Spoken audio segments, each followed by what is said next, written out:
It's time to talk 49er football. I hope we're on, so it's not quiet. Oh, are we on? Hola, mi nombre es Ronaldo. Hey, but I gotta do it. I gotta do it at least 3 languages, right? 4, because I'm doing English too. So, of course, you know I'm Ron. Hi. But we gotta do the Japanese. Hey, when you do the Japanese, be careful if you try to speak Japanese. Don't sound like your voice too high or anything, because Japanese guys always talk low, low, low. Let me give it a shot. I gotta do it really samurai style. Konnichiwa, Ronbo desu. So you gotta sound like you're gonna hurt somebody, you know? Oh, Chinese.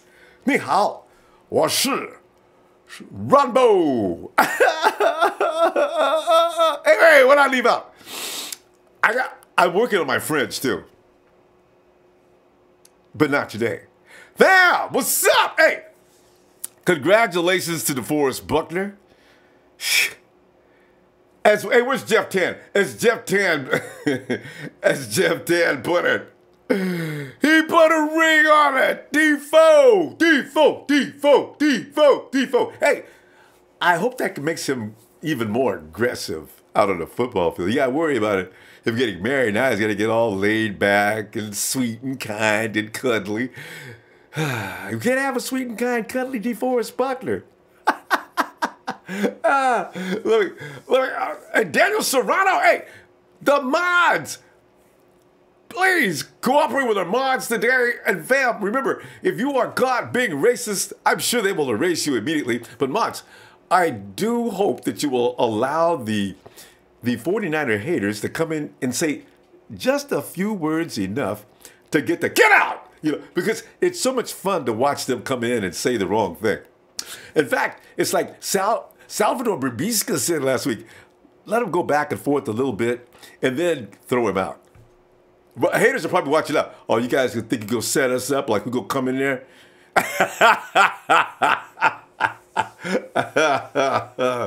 Woo! Oh, where was I? Okay. Anyway. Oh, hey. And Tony. Funk Master, what's up? Civic Sport Injected FP6 Ronbo. The San Francisco 49ers can be unstoppable this year. That's what I'm talking about. Hey, Kenny. Hey, what's up? West Coast 57257. Early start. Ooh. I'm glad you brought that up. Listen, what we've done to accommodate our East Coast family is try to get in a little earlier so that it's not so late out on the East Coast. Out here in the West Coast, it's 6. I hope you got through. Did you eat dinner already? You finished? It's kind of early, huh? But anyway, for us on the West Coast, East Coasters, man, it's like already 9 o'clock. So I thought I'd move it up a little bit for them. All right. Anyway, also, Lance Foy, if they can stay healthy than they were last year, I can see them scoring 20-plus or 30-plus a game. But I do believe our backups can step it up when one goes down because everyone is on the same page now than last year. And you know, that's another thing I want to talk about today, too, the backups on this 49er team. Offensively and defensively, we got weapons. And, you know, it's been said, you got no quality weapons. Giants ain't got no stars. Stars emerge from being youngins. Youngins become stars. This is why I don't put any credence in that stupid statement. They're young, but ain't nobody untalented? I don't think so. Yeah, and there's Jeff Tan. Congrats to Defoe for putting a ring on it. Hey, and he says our Vegas under dropped to 8. Yeah, it was 8.5, right? I think it was 8.5. It's never been 9. So he went, you know, Vegas has got to protect themselves. You know, those bets are really out of control in Vegas. So, you know, they got to make sure they try to get it close to being right. Also, Bosun about to light this. You go ahead and you blaze that baby right on up. I don't want to. We have youngins. Listen, I don't encourage that. I know, right? You caught me already. Okay, I'm sorry. Jason Walker, release the trolls. Time for our mods to hunt. Let's go.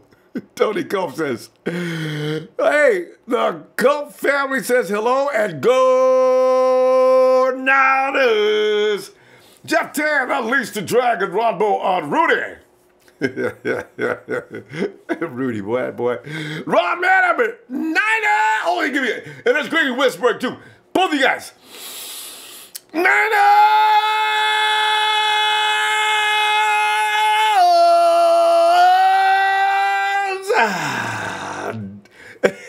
Hey, and James, your name is Rolando? And I said Rolando. Ronaldo, right? Ronaldo. A little difference, huh? Rolando. That's Roland, right? And there's Chris starting early for us for our East Coast faithfuls. Yes. That's exactly what I was trying to do. Logan Willette. Sup, Logan? Gregory Weisberg. Gregory. Well, thanks, fam. Miss you too. Yeah, hang out a couple of days here. Actually, actually every day except for Wednesday and Saturday, I guess we hang out. Huh? Yeah. Okay. So anyway, hey, let me. You know what? Let me run through this real quick. I was gonna do this, just get tonight's subject matter, right? Cause like we ain't getting no love. Bill Barnwell of ESPN. Okay, you know what? I'm gonna wait. You know what? Bill Barnwell is gonna wait until after the season gets started, and then we can unleash on him. See, because Bill Barnwell has said things about the 49ers that make no sense. He says, anyway, the 49ers, as you know, surged offensively last season once Jimmy Garoppolo took over at quarterback. It is shocking. 5 straight games is amazing, regardless as to how some make it seem as if it were no big deal. Some of the NFL best quarterbacks haven't done that in a very long time. 49ers averaged 28.8 points per game. And I'm saying this. If they can do that under the conditions they did last year, then Bill Barnwell assessing the team having no talent it's rather ludicrous, isn't it? How do you score damn near 30 points with no talent? All they got is depth. Oh.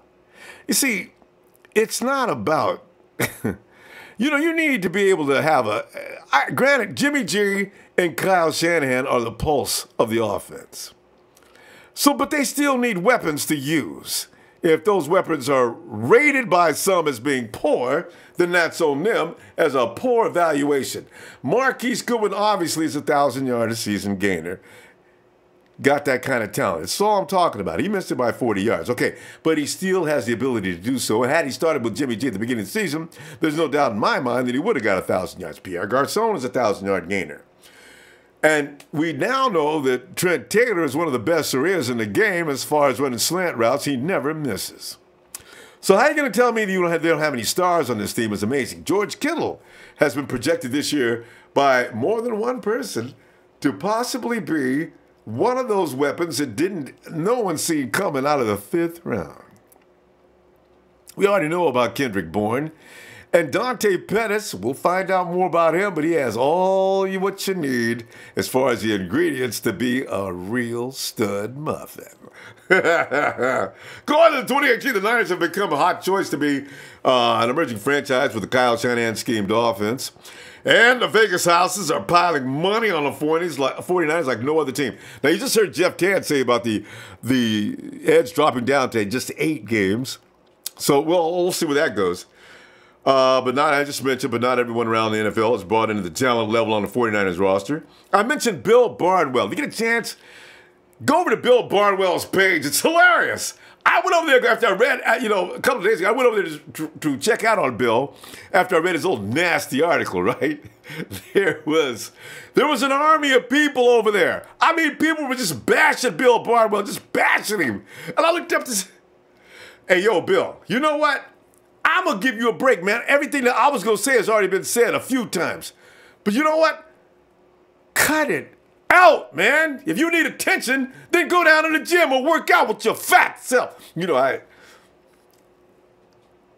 I was irrational. I was a little bit out of control. But,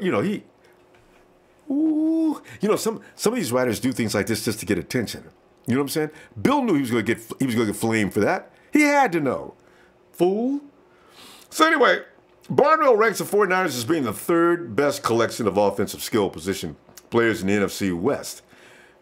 just in the NFC West. I ain't talking about the rest of the league. NFC West, we're the third most skilled, behind the Arizona Cardinals, who rank 20th, and the Rams, who rank 6th. Okay, I understand the Rams.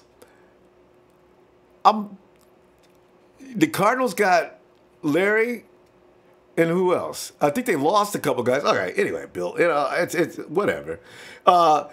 He placed us ahead of the Seattle Seahawks. They're ranked 28th.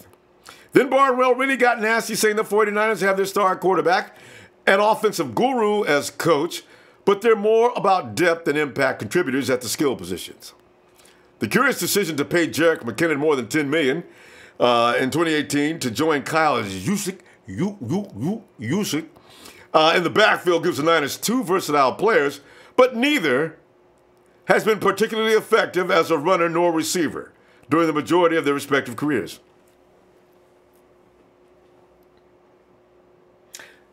Bill, why don't you watch a game or two before you make these assessments? How many catches did we see Juice make? Jerick McKinnon has made a living off of being great out of the backfield. What is he talking about? Barnwell continues by saying Marquise Goodwin had his best pro season by a wide margin last season, and he will be joined by the returning Pierre Garçon and second-round pick Dante Pettis. But the most likely place for growth is with second-year target George Kittle at tight end. See, everybody seems to agree that George Kittle is the real deal. Fine. We'll give you a break on that one, Barnwell. But Barnwell makes some good points, according to some, and that there's no wide receiver, running back, or tight end who would rank on anyone's list of elite players in the NFL. Yet. Although Trent Taylor may be young, but he may get that coming out of the slot, possibly as early as this year. Yet the roster's filled players who can be very effective in Shanahan's scheme. The whole looks far better than the parts. Jaguars coach Doug Marrone, after the 49ers ran the Jags out of the Bay Area with them celebration hats and T-shirts, had them all laid out by everybody's locker. Hey, they were anticipating a win of the division that shocking Sunday, but Marrone was quoted saying Garoppolo and Shanahan is a dangerous combination that could get the best out of skill position groups that on paper aren't as strong as the Rams and Cardinal groups. Jalen Ramsey will confirm that. All right, you know what? You know what? We're gonna get a lot of this. It seems to be fun to tease the 49ers about their talent level. So fine, let's talk about it. Oh, God. All right. I guess let's go to the phone and check you out. Yeah. And is that Gregory? Hey, Gregory! Gregory.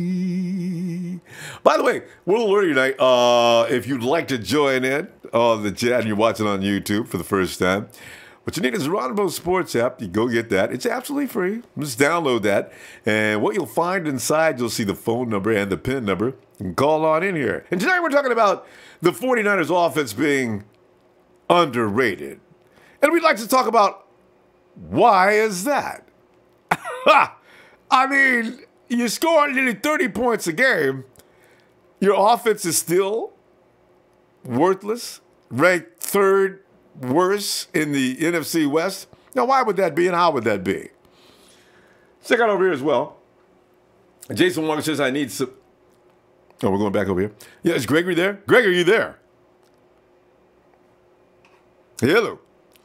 Gregory. Where is Gregory? All right. Let's go to Tyler. Tyler!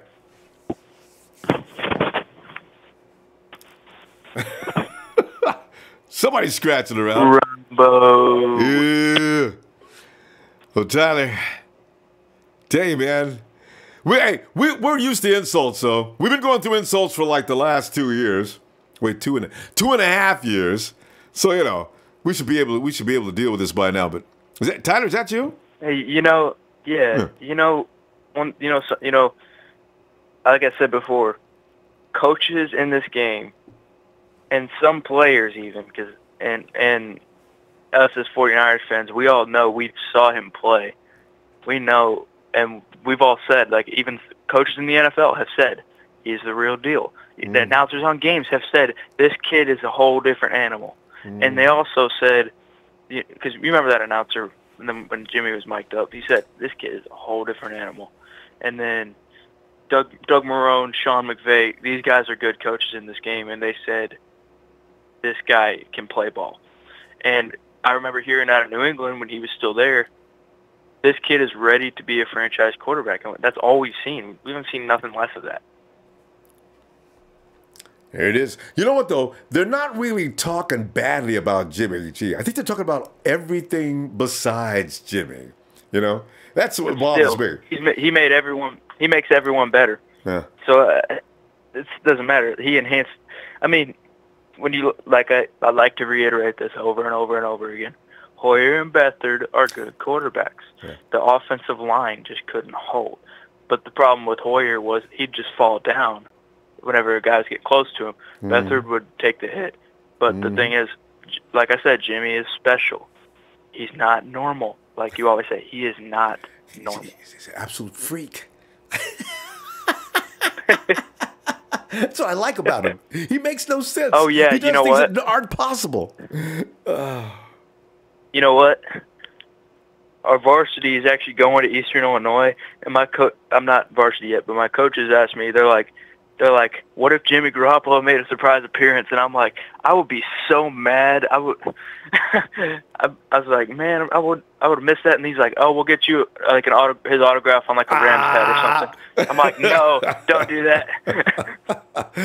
Tyler, worse, they're probably going to take pictures next to Jimmy G and say, and they're going to wave, hey, Tyler! You're like, oh, God, that would do it. Yeah, and then I'll message him and be like, weren't you the guy that said I have to wait to see him for a full season? So shut up. That could be fun. I don't know if Jimmy's just going to be there out there. What time is the guys going to Eastern Illinois? When? They're going to Eastern Illinois tomorrow morning. That's when they're leaving. Yeah. Well, you know what? I don't know where he is right now. He may be in that area right now, actually. Now that I don't know. He was just in Santa Clara the other day. Oh, okay, he was doing that thing for those kids. Yeah. So he hasn't worked out. You know, he hasn't went home yet. He said he was going to spend a little time back home. And I guess he may have already went home just for a little bit. Yeah. Real little bit, too. He may have came back. Yeah. He's locked in right now. And, Kendrick Bourne, every time he's on Instagram, he's always putting on a story that he's putting in work. And Marquise Goodwin's working out with his wife and stuff.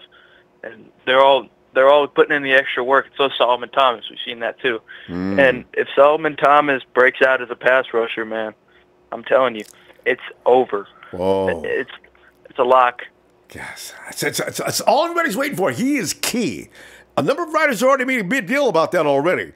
Solomon Thomas is key to that defense. If he can come off that edge first, because he'll come off in the middle on passing downs. But if he can make hell from there all the time, talk about a guy who could set an edge too. Woo. Exactly, because you look at it, Shanahan had the number one offense with Atlanta, which I know we're going to – I really believe if Garoppolo's healthy all year, we're having the number one offense. But, like he had the number one offense in Atlanta. They had the 25th ranked defense that year. The next year, the offense took a little step. This past season, the offense took a little step back because they lost him, and the defense stepped up a little bit. So if we had the number one offense with the defense we had last year, we still could have made a deep run. Don't let the defense step up. If the defense steps up and our offense is number one, the league is done. It is over. This is going to be ours for years and years to come. Absolutely, because as young as they are, years to come is absolutely accurate. What's our median age? I was about 24, 25, maybe. Oh man! Yeah, all the excuses are going to start pouring out at everybody, and then they're going to be like, "Okay, we need to shut down the NFL because this team's winning it every single year." It's like, well, you can't stop Kyle Shanahan. It's just it's unrealistic with Jimmy Garoppolo because it's like, Matt Ryan, I really like Matt Ryan. but I'm saying Jimmy Garoppolo is a much better quarterback than Matt Ryan, and it's not close. He's a much better quarterback than most quarterbacks, and it's not even close. And if these two, because Shanahan's only had 2 years in Atlanta, which really the second year is when things started coming together. That's true. And plus he had like a 1 year in Cleveland, I think, and a couple of years in Houston, and he hasn't been with the team for more than 2 years in this league. So he has 5 years remaining on his contract. Just imagine how scary that's going to be. These guys are going to know what they're doing for years and years to come, and it's going to tear apart the NFL, and we're going to be watching it, and we're going to be very high off of this team for a long time. They'll probably pass legislation, though, to try to stop the 49ers because, you know, they still want parity in the NFL, just like they want in any pro league. So the 49ers are dominating every year, and I'm thinking they're going to do the same thing to the Warriors pretty soon. But it becomes to the point where it starts to cost other franchises money. Because I'm not going to come out there just to watch the 49ers win if I'm not a 49er fan, right? Well, I'm not going to come out there to watch the Warriors or the Dodgers or the Yankees win just because, or Houston, right? Because it's bad for business. 49ers are about to be bad for NFL business. It don't matter. They can't stop us. They're not going to be able to stop us, so it doesn't matter. Roger Goodell could have some side conversations with our guys. They're gonna be like, "Nope, we like winning. Sorry, we will basically leak." Like Roger Goodell's gonna sit them down and be like, "Guys, you're winning too much. Like you guys have got to slow it down a little bit." And then John Lynch could be like, "Okay," he's gonna be like, "Jed, we got to leak this out." Owner trying to tell us not to win as much. Yeah, because he was told by the other owners. Screwed. No, what they'll do, Rod, what they do, Tyler, is if we make a transaction where we want to pick up a player or something, they'll block the deal. That's how you stop teams from rolling. You block the deal. And they go, well, what's the reason? Oh, yeah. Well, because, so we'll see. The Lakers did that. They did that there was a trade deal where Chris Paul was with the Clippers. I think he was getting traded to the Lakers or something at that time. Yeah. And then they blocked the trade. I was like, well, that's a stupid rule. I don't know if the NFL does that. I don't think the NFL can do that. But you can't win 3 or 4 in a row without the NFL doing something about it. It hurts other franchises. But Tyler, we're gonna go. Fair, man. If we're winning, they huh? can't. If we're winning, they can't do that. Come on, it's unfair. That's what it's all about. When big money's involved, unfair becomes that little evil that lurks. Well, like Kyle always says, because with Garoppolo, it doesn't matter what necessarily is around him. He's going to make everybody better and put us in position to win a championship. So they could block our trades all they want. They can make us get rid of certain guys or whatever. But we're still going to be competing. Yeah, it won't matter. Tyler, we got to let somebody else in there. I'll tell you what I'm going to do, man. I'll be looking for you tomorrow night, all right? Definitely. All right, fam. All right, see you. No pipe bomb? Pipe bomb.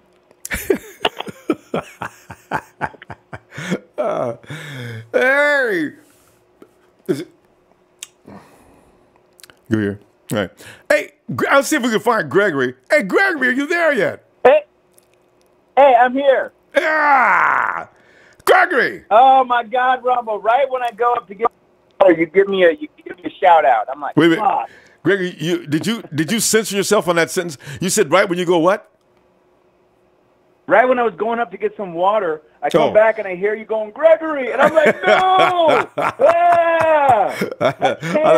Right when I was going to go to the back. Yeah. Gregory! I'm sorry. Hey, real quick. Let's do this. 1, 2, 3.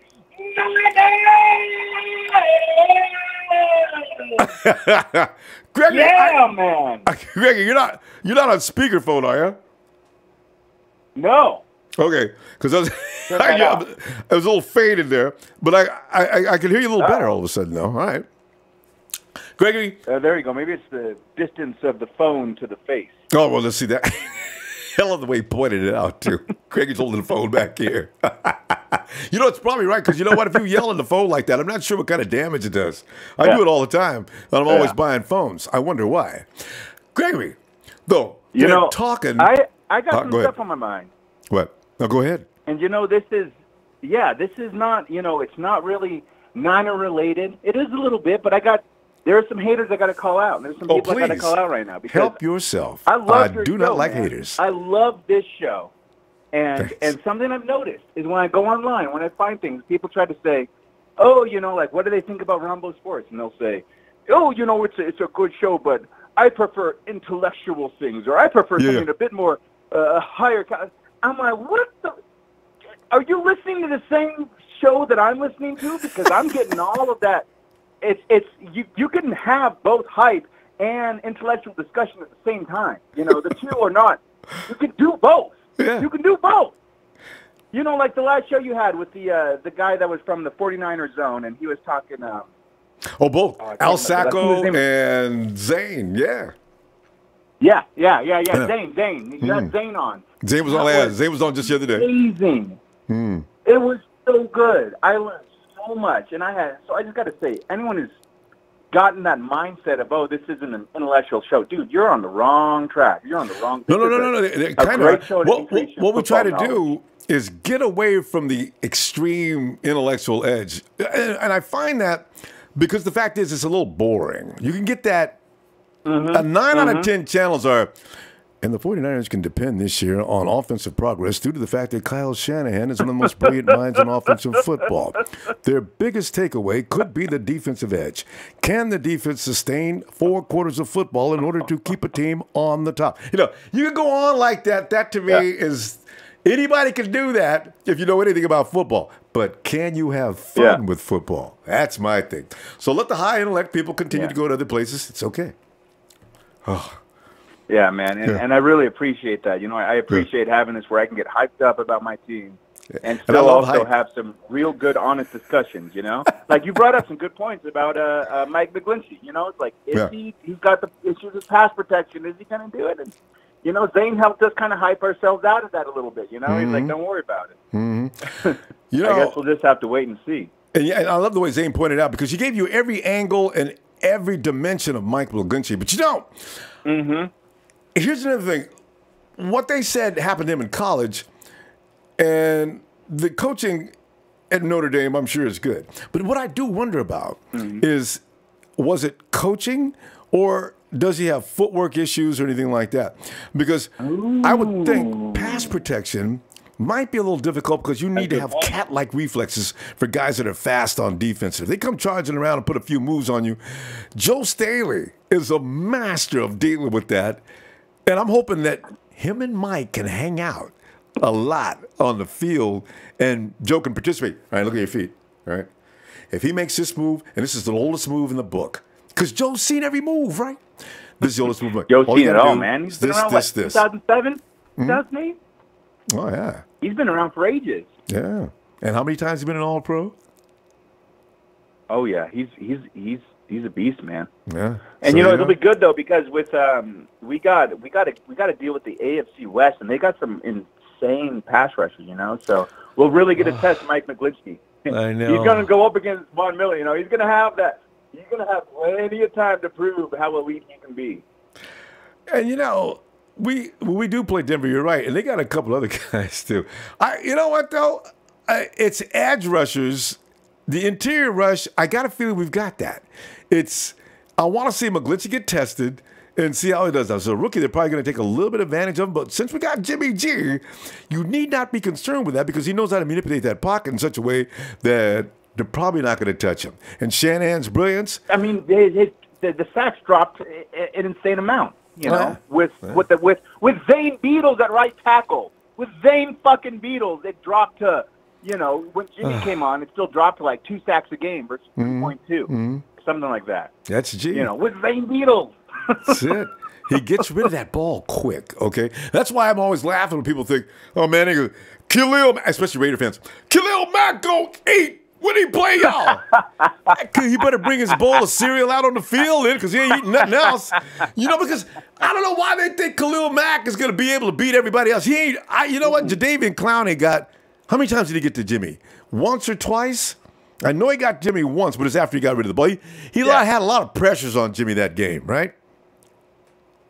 Yeah, a lot of pressures, not a lot of sacks. Yeah. And Jimmy let go of the ball one time and that wasn't a sack. So, you go ahead.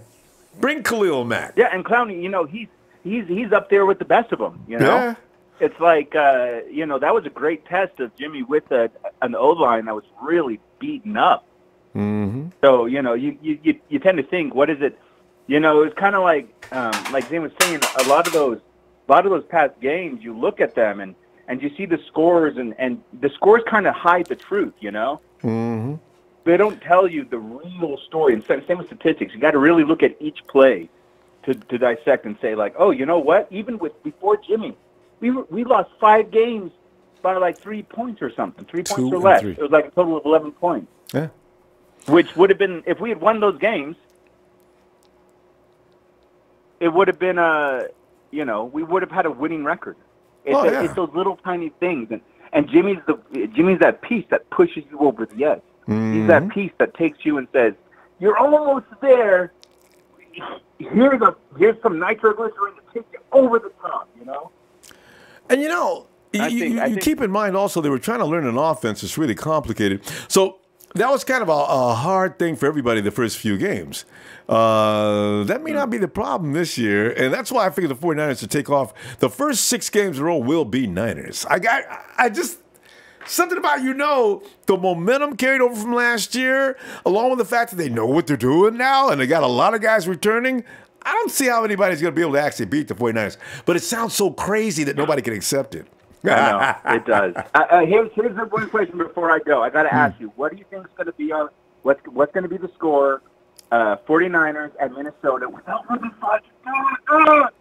But okay, we got to deal with it. So no Ruben Foster. But what do you think? What do you think our score is going to be for against Minnesota? Okay, Minnie's got a pretty good defense. Damn good defense, actually. I still see the 49ers scoring 27 points because Minnesota's not going to know what's happening. Our defense will have improved, so they're liable to give the ball back to Jimmy Garoppolo a bunch of times. So, and Kirk Cousins, it's his first year with the Vikings. Is he ready to rock?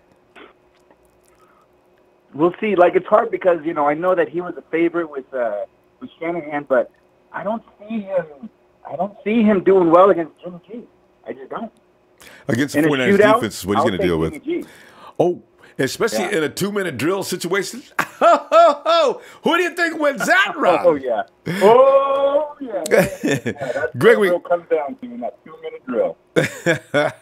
We're out of time. I tell you what, Gregory, let me see you tomorrow if you get some time.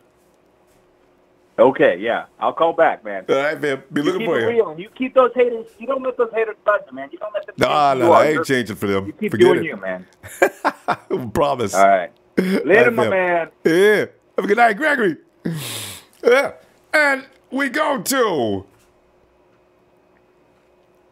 804. I see that. Hey, area code is 804. What's up, 804? Talking to me, Ronbo? Yeah. Hey. Who is that? Oh, yeah, you're 804? What is your name? Yeah. Hey, it's John from VA. John. What's up, John? Hey, how you doing, Ronbo? John, man, just sit back and wait for this clock to tick down till we get to, 25th? We got 53 days left for the season. I think we got about 12, 13. John, you got a TV going or anything? No. Well, yeah, my TV. Let me cut it down real quick. Yeah. Yeah, we're talking another week. Nope. I'm sorry, John. Can you hear me now? Yeah, I can hear you now, John. John, what's going on, man? Oh, long time listener, first time caller. Hey, appreciate you, fam. Yeah, man. John, you might have to mute that. John, you may have to mute. You're competing with your TV. You may have to mute that TV. Oh, okay. Give me one step. All right. Yeah. I'm just trying to figure out, in that first preseason game, I don't even want the starters out there. We got so many good second-string players. I can't wait to see what they look like. Oh, they're going to look great. Yeah. I think we're easily going to go 12-4. John, John, your television is still competing with you. John, the thing is, the microphone on any high-tech equipment is really powerful. You may have to kill that. You may have to mute your volume. Unless someone else in the room, you may have to leave your room. Okay. Can you hear me now? No, I'm just saying your TV is on, John. And it's coming into your mic. Oh, sorry. It's okay. You just mute that out. see, yeah. Because I can almost tell you everything the guy's saying on the television. Because it's clear. No. Yeah. Well, come back to me, Ronbo. All right, we'll come back. John's got to get that TV. All right. All right, let's go to James. Go ahead, James.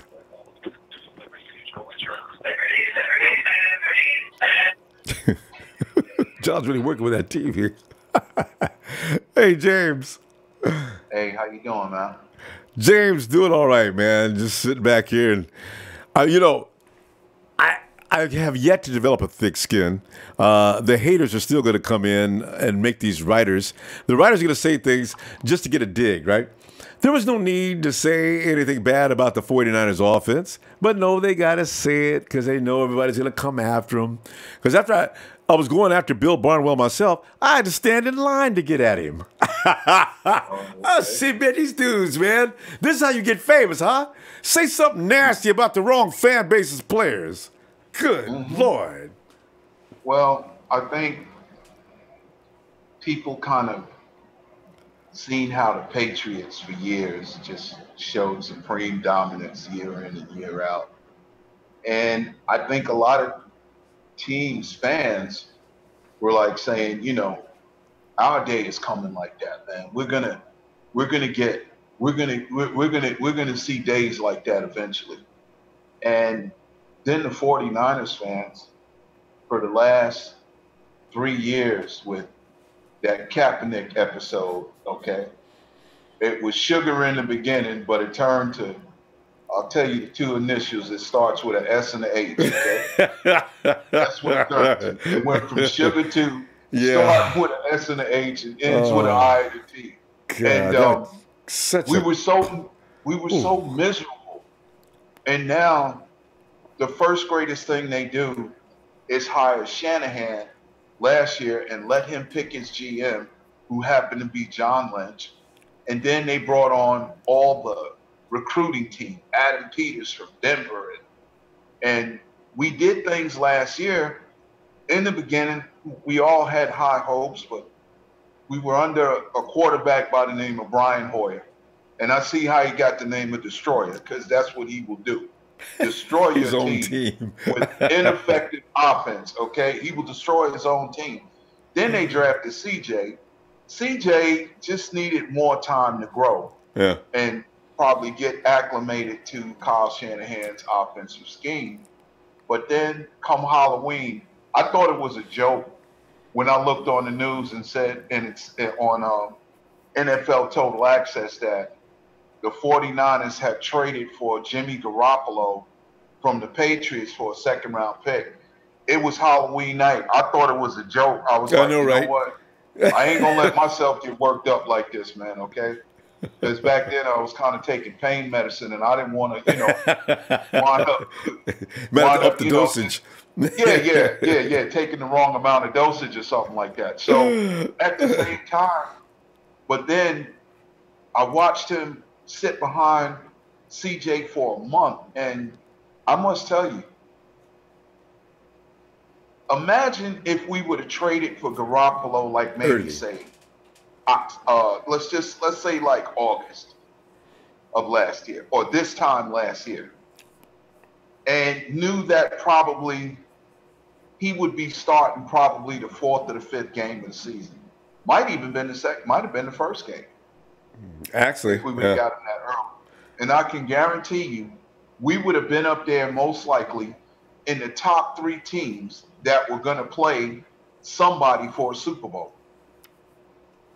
I do believe that from what I've seen in him, because there's not a lot of teams that have shown me with their quarterbacks that they could just win 5 games in a row. With a quarterback not being really acclimated to the playbook, not really knowing the players on the offense that well for that little bit of short time. And if you don't think that this guy Garoppolo is a special specimen of a human creature, okay, and he's very talented, every single game there was more points. I think you said it when you first came on the show that we averaged 28 points a game. 28.8, almost 29.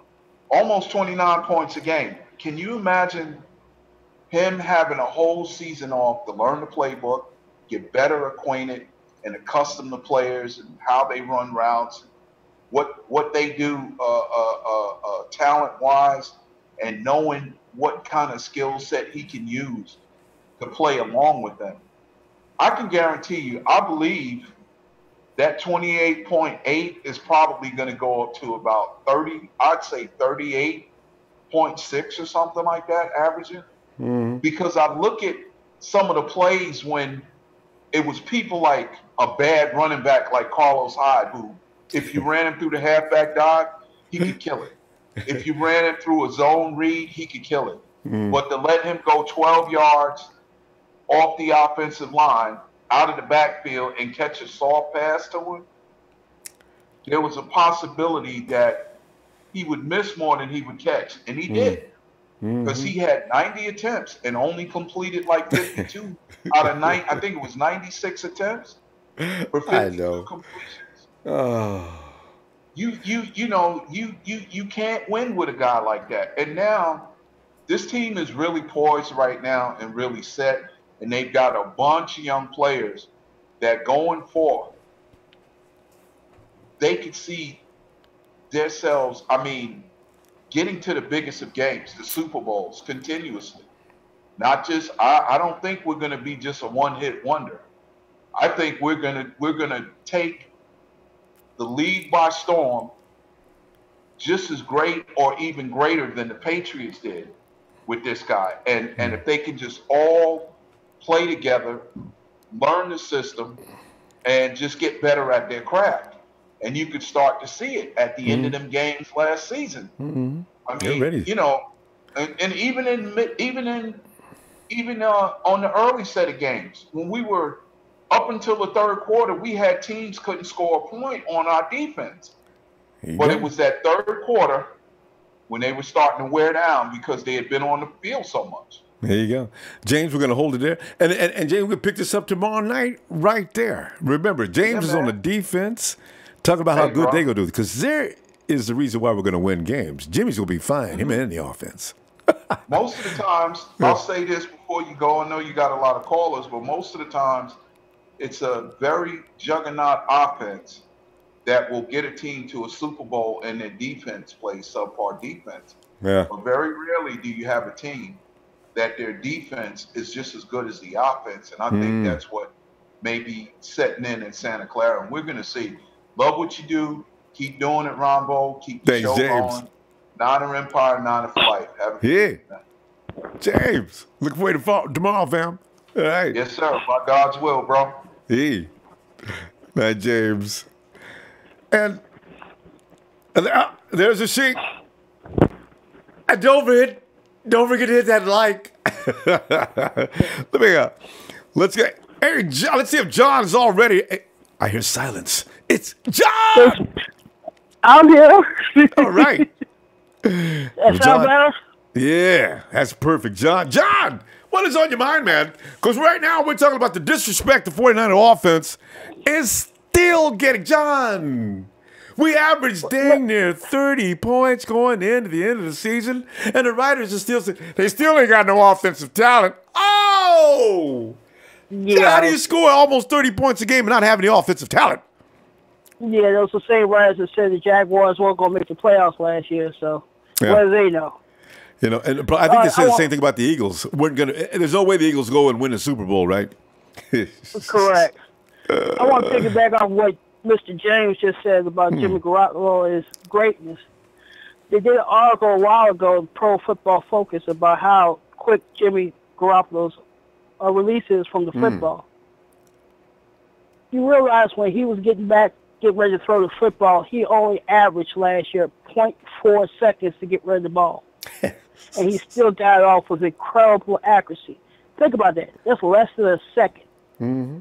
So think about how quick he can process a defense, figure out where he wants to go with the ball, and get the ball to his target. Mm-hmm. You ever seen things like that since Dan Marino? True. He's Dan Marino with athleticism because he can run. Yep. Dan didn't do that. So now, So So he can get under center, he can go shotgun, and he can run RPO versions of the offense. Mm-hmm. So he's going to expand Shanahan's offense incredible. Mm. It's like and the perfect mate for perfect guy for Shanahan. Yeah. And the mad scientist, Kyle Shanahan, I mean, you look at the receiving core he's drafted. Now, if you look at the rest of the division, they got big physical corners. What do big physical corners hate? Small wide receivers. Because they're quick, they're shifty, they can get out of the breaks quick. I can see us killing the Rams with in cuts, curls, and everything all day long. With Marcus 50-50 Peters, maybe he'll get an interception, and maybe he'll give up a big, long touchdown. Yep, it's one or the other with him. You're right. That guy's one of the most overrated corners I've ever seen in my life. I can't believe it. They made him all-pro in his first year. Yeah, and you don't have to worry about Garoppolo because Jim's going to get the ball off so quick, he's not even going to have time to put his hands up or anything. So I'm not worried about him or Aaron Donald. That's if Aaron Donald's there. He's a little tick right there. If that deal falls through and Aaron sits out this year, I think I'm going to lose my mind laughing. It'll be unfair there, John. If we beat the Rams in, they'll say, well, we didn't have Aaron Donald. Oh, here we go with the excuse. Look, those Rams are going to face one of the biggest pitfalls I've ever seen in the NFL. I agree. Think about it. The whole league has had a whole year to see Jared Goff. Mm-hmm. He ain't that good. Mm-hmm. He surprised a lot of teams last year, but now that you've had a whole season, 16 games in playoffs, to see what he can do, he switched cheese back there. I don't believe in that offensive line there. I'm like, they're like the AARP offensive line with Whitworth was playing when I was still in high school. And I'm like, I was surprised when they said his name. I didn't know who that was. It was Whitworth? Yeah. Really? Yeah. He came over from Cincinnati, right? I said, what? Exactly. I think he played with Boomer Esiason, if I'm not mistaken. But that's been a while. Boomer's been in the booth for how long? Exactly. But a couple things about the Niners. I know Niner Empire, don't get mad at me, but there's a few things I see. I think if Trent Taylor continues to develop as he's been developing, I don't think Pierre Garçon's going to make this team. I really don't think so. Well, you know what? Trent's in the slot. Pierre's got to deal with Dante and Kendrick Bourne. No, but Trent could play outside too. Yeah. Last year he played a little bit outside on the receiver too. And he did at Virginia Tech too, I think. They want to win. Not Virginia Tech. They want to win with good players and cheap. Yeah. Yeah, Trent. But you know what? You got Dante. You know he's a rookie. You got Kendrick. John, I got to tell you, Kendrick Bourne, he's undrafted free agent, man. He can't only be so good. I don't know. He looks awfully good going in and out of them routes, and that's what his strength is. Kendrick can get in and out of a route quick. Kendrick Bourne's making the team. That's what Kyle Shanahan wants in his wide receiver. Yeah. Quick, fast, and can get out of your breaks. He's making the team. Fast is making the team. No hate towards Pierre Garçon, but at his age and coming off a neck injury. 32, yeah. It just doesn't add up. Because you know Marquise Goodwin's not going there. He's the fastest guy on the team. So. Oh, man, I love to watch him play. I love it. He makes guys like Talib and Peters, watch him. They got to play him honest or he will smoke you. You make a mistake and he will smoke you. I love him. But to be honest, I think as a team, we're going to lead the league in rushing.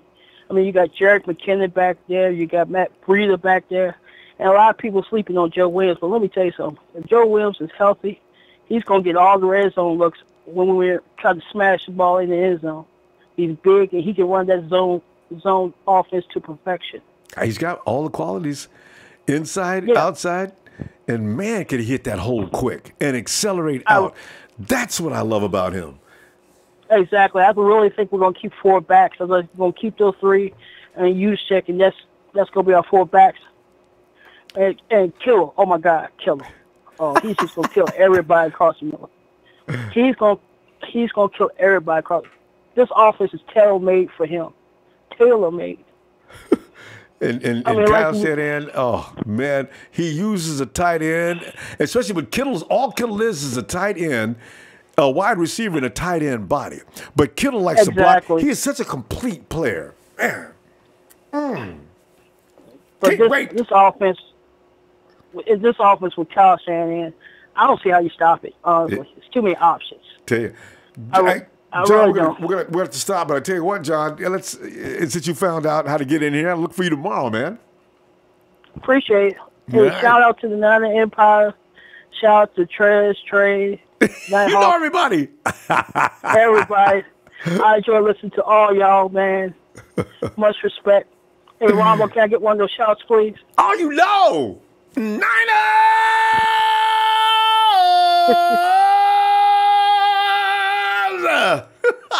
I love when people ask me to Thank do you, that. Ronbo. Thank you, Thank Ronbo. you, John. You have a great night, huh? You too. All right. And if you're just joining us, we're a little early tonight, right? Yeah, no, we're doing it for our East Coast family, man. We're going to get, because it's getting late.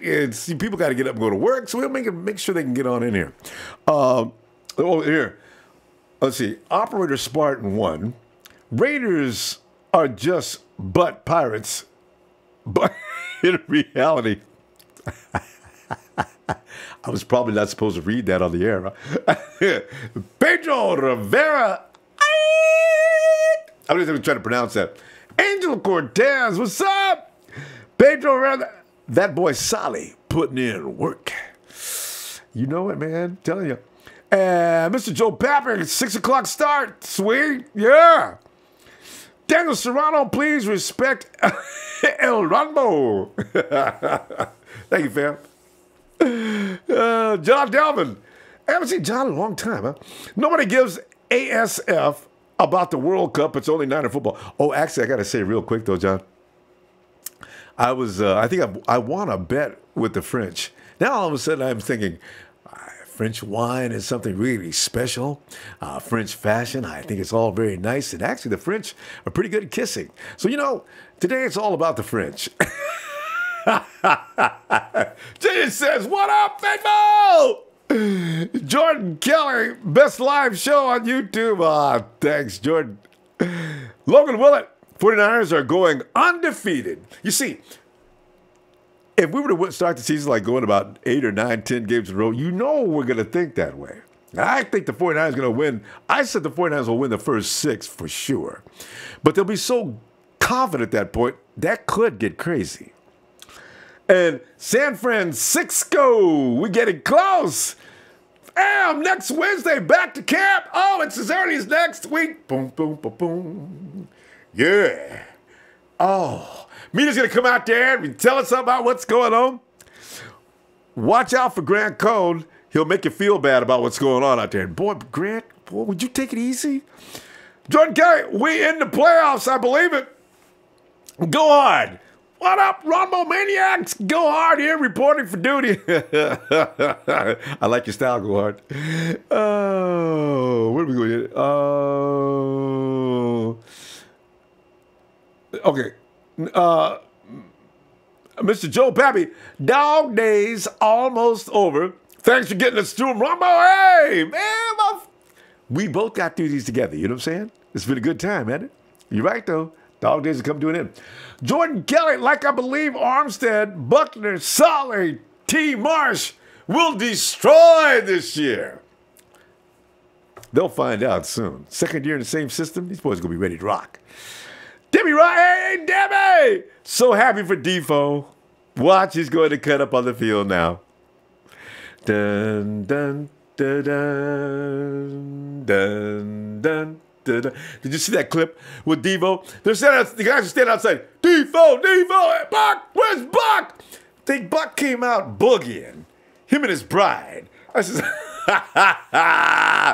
that boy feeling it tonight, ain't he? A little play on words. Okay. Anyway, and Mr. Joe Papper, Niner Empire. Yes, both son. What's up, fam? Goard says, what, Mr. Serrano? I'm chopping up some Serrano's chilies as we speak. Goard, you cooking, man? Serrano Peppers. I didn't even know this Serrano Peppers, huh? I like that. I got to check that out. Logan Willett says Niners have $45 million cap space for the third most in the NFL. You know what some people say about that? They say 49ers ain't going nowhere, man. Y'all got too much money. Teams who are going places usually don't have no money. That is not absolutely necessary. You don't have to be broke to win. Trent Baalke, of course, went to the extreme. We had way too much money because he couldn't buy anybody. Baalke couldn't buy a good player. Sir Garcia, what's up? Rod Manamer, yeah, go on, Pico, let's go to the phone. I'll come back to this. I'm going to race through those like that. Who was that sleep? It's Michael. Mike. Hey, we've not seen you in a long time, Mike. You look pretty comfortable there, buddy. Yeah, just at the snow at the moment. But look at Mike and the scenery in the background. Can you believe that? Is he living in? It's wintertime in Australia, and as you can see in the mountains behind Mike, the snow has got that mountain nicely covered. Mike, man, that's one beautiful country, man. Every time we go to any one of you guys in Australia, it's always gorgeous scenery behind you. Yeah, it's pretty good lifestyle actually. Yeah, I can sound looks like. Yeah. Well, Michael, what's your opinion on the latest statements about the 49ers offense? Are you feeling guys like Bill Barnwell saying that this team is nothing more than depth with a bunch of guys that work together well? Which is actually, when you think about that, is that really a bad thing? Well, let me cast your mind probably a year and a half ago when Kyle Shanahan and John Lynch were just at the forefront of getting signed by the 49ers. And, do you remember that conversation where I think it was Kyle Shanahan had a one-on-one meeting with Bill Belichick? Yep. Running ideas. See, one of the funny things is Bill, I mean, there's a few sayings in there that is pretty renowned for, but one is like, there are no shortcuts to building a team in a season. You have to build a foundation brick by brick. So that means you had Jed, you got John Lynch and Kyle Shanahan. You got your formations. Then they started going through the process of building a team. And one of the things about if these people start talking about talent, another quote is Bill. I mean, that he probably would have enforced. I think I can imagine Kyle Shanahan having the same belief. But talent sets the floor, but character sets the ceiling, and you can sort of see the type of character that we're getting into the building. So we don't really care so much. Talent's one thing, but we're about the ceiling. So they can talk about talent all they want, but we know that the combination of a brilliant mind by Kyle Shanahan, the diversity of players that we're pulling into the building, and the character that we're putting in. I mean, some of these guys can be, what is it? They're smart enough to probably build a rocket to the moon. Some of them, so well, Kyle Juszczyk is a Harvard grad, so yeah, probably. What's that new linebacker? The new linebacker that we got from the draft. He's apparently really Fred Warner, another brilliant guy. That's it. But so look, and people thinking, when they do these assessments about the our talent, they're always looking about the past and what we were like. And another quote is like, to live in the past is like to die in the present. So you basically, you can talk about the past all you want, but really care at the moment. We're not really caring the past. We're care about the future, and we're building those blocks at the moment. And I think that I think people who talk about talent are quite a little bit short-sighted, and I think the 49ers, especially the right at the top, they sort of know this pretty well from their own experience, and I can see through that. So I'm pretty confident that we've got all the things in motion, and I'm looking forward to the start of the season for sure. I agree, and that assessment is so accurate, Michael. Because you look at and you contrast what Michael just said with the Rams, who have said, "Oh my God, we came that close last year, but failed because we lacked just a couple of ingredients." So they go out and spend a bunch of money, and foolishly forget to sign their biggest star. I love the way that organization is being ran. Yeah, I mean, and he's a young block. Strong is the biggest link. Like if you build a house, you're buying a house it's all about the good bones. You know, you get once if you know you got something that's got good bones. Our good bones. What is our bones? It's everyone at the top. You know, you got your Shanahan, John Lynch, Jed.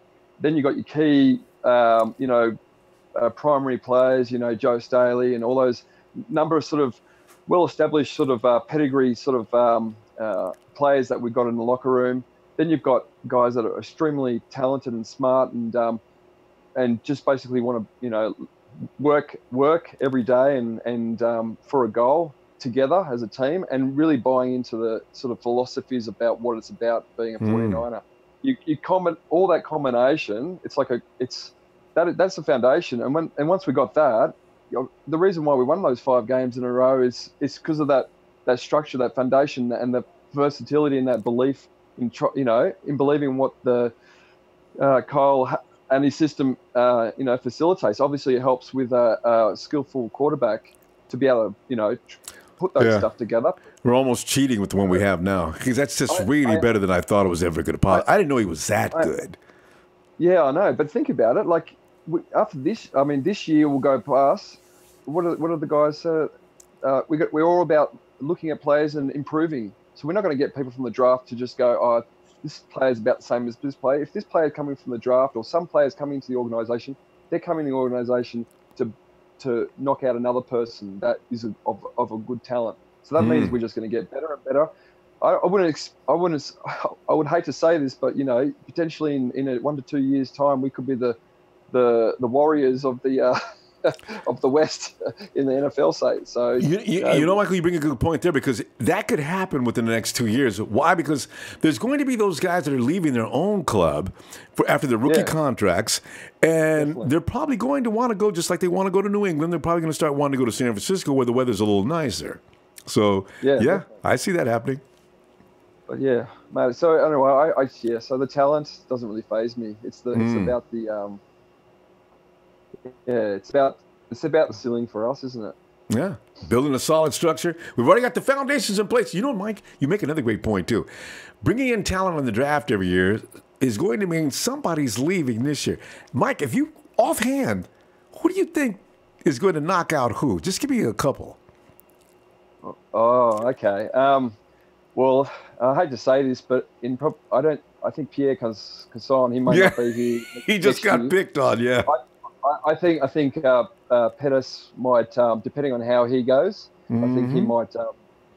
He's that versatility. He might be able to put in that slot. I think. Eric Armstead. He's gonna. He might be on the bubble there. And what's the guy from the in our linebacker? The guy on the edge. The Malcolm Smith. The guy that we not linebacker. Sorry. Oh, Eli Harold. No, offensive line. Oh, offensive line. Traded. I think it was the guy who was a bulky pick in the first round, end of the first round. The guy who lost a lot of weight. I forgot about it. It's so funny because you forget about Joshua Garnett because we haven't seen much of him since he got drafted.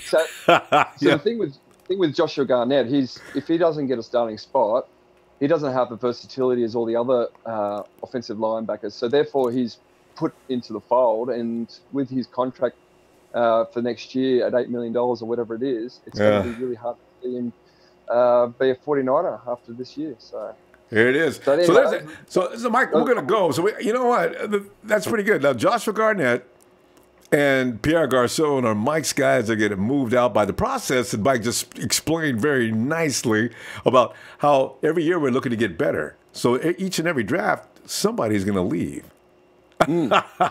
That's Mike. Hey, take care, mate. Appreciate you getting in there too, Mike. We haven't seen you in a while, man.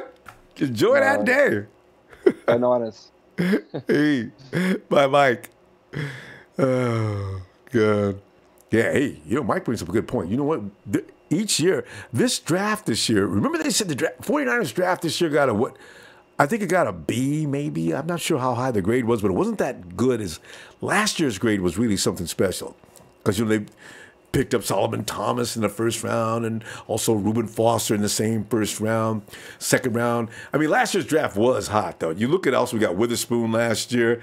We got George Kittle and Trent Taylor. Are you kidding me? My God, we did do a job last year. Okay, Jock. Yes. Jock, it's too early, Jock. There's no way you're asleep. Jock works out hard, though. You know what I'm saying?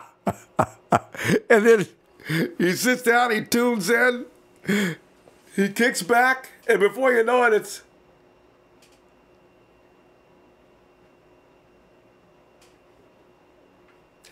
Jock! Whoa. Hey, Ronbo. Jock, where you at, man? See, Jock, I know once we lose Jock, like the Jock is out for the night. All right. What is it, 9 or 10 o'clock? Is that 9? Yeah, we started early. Okay.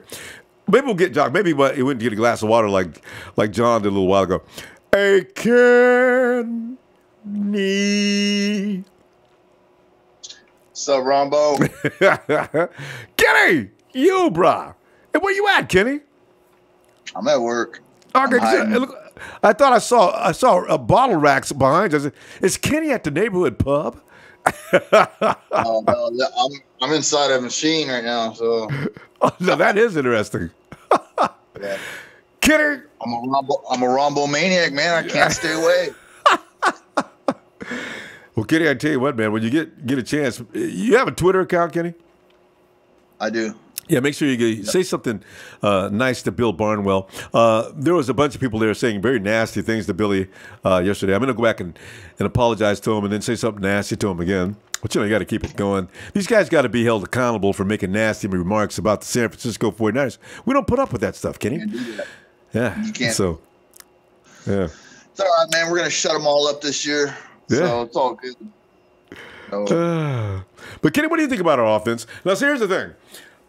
Granted, it's probably unfair toward the rest of the league that we have both Shanahan and Jimmy G on our offensive side of the football, but them's the breaks. So coming in and finding something to dig at us with, saying things about the players besides them, it's just plain wrong. You know? Yeah. Did you know that we got the 2 best kick returners in college last night? Or Yeah. last draft? Yeah. DJ, Dante, yeah, I knew. Monte Pettis and DJ Reed. So They can tag team. A tag team, yeah. Yeah. Right. We're going to have good field position all day, Kenny. Oh, yeah. Man, they're looking out for us, man. Kyle Shanahan and John Lynch. They know what they're doing. Yep. I mean, I can't wait till next year's draft already. These guys are so excited with these drafts. I mean, we picked up Fred Warner this year, Dante Pettis. We got an offensive lineman. We'll wait and see, but I got a feeling he's going to be an absolute beast. And then you got DJ Reed, who you just mentioned. Who we get in the late rounds? We got watch Richie James turn out to be something special.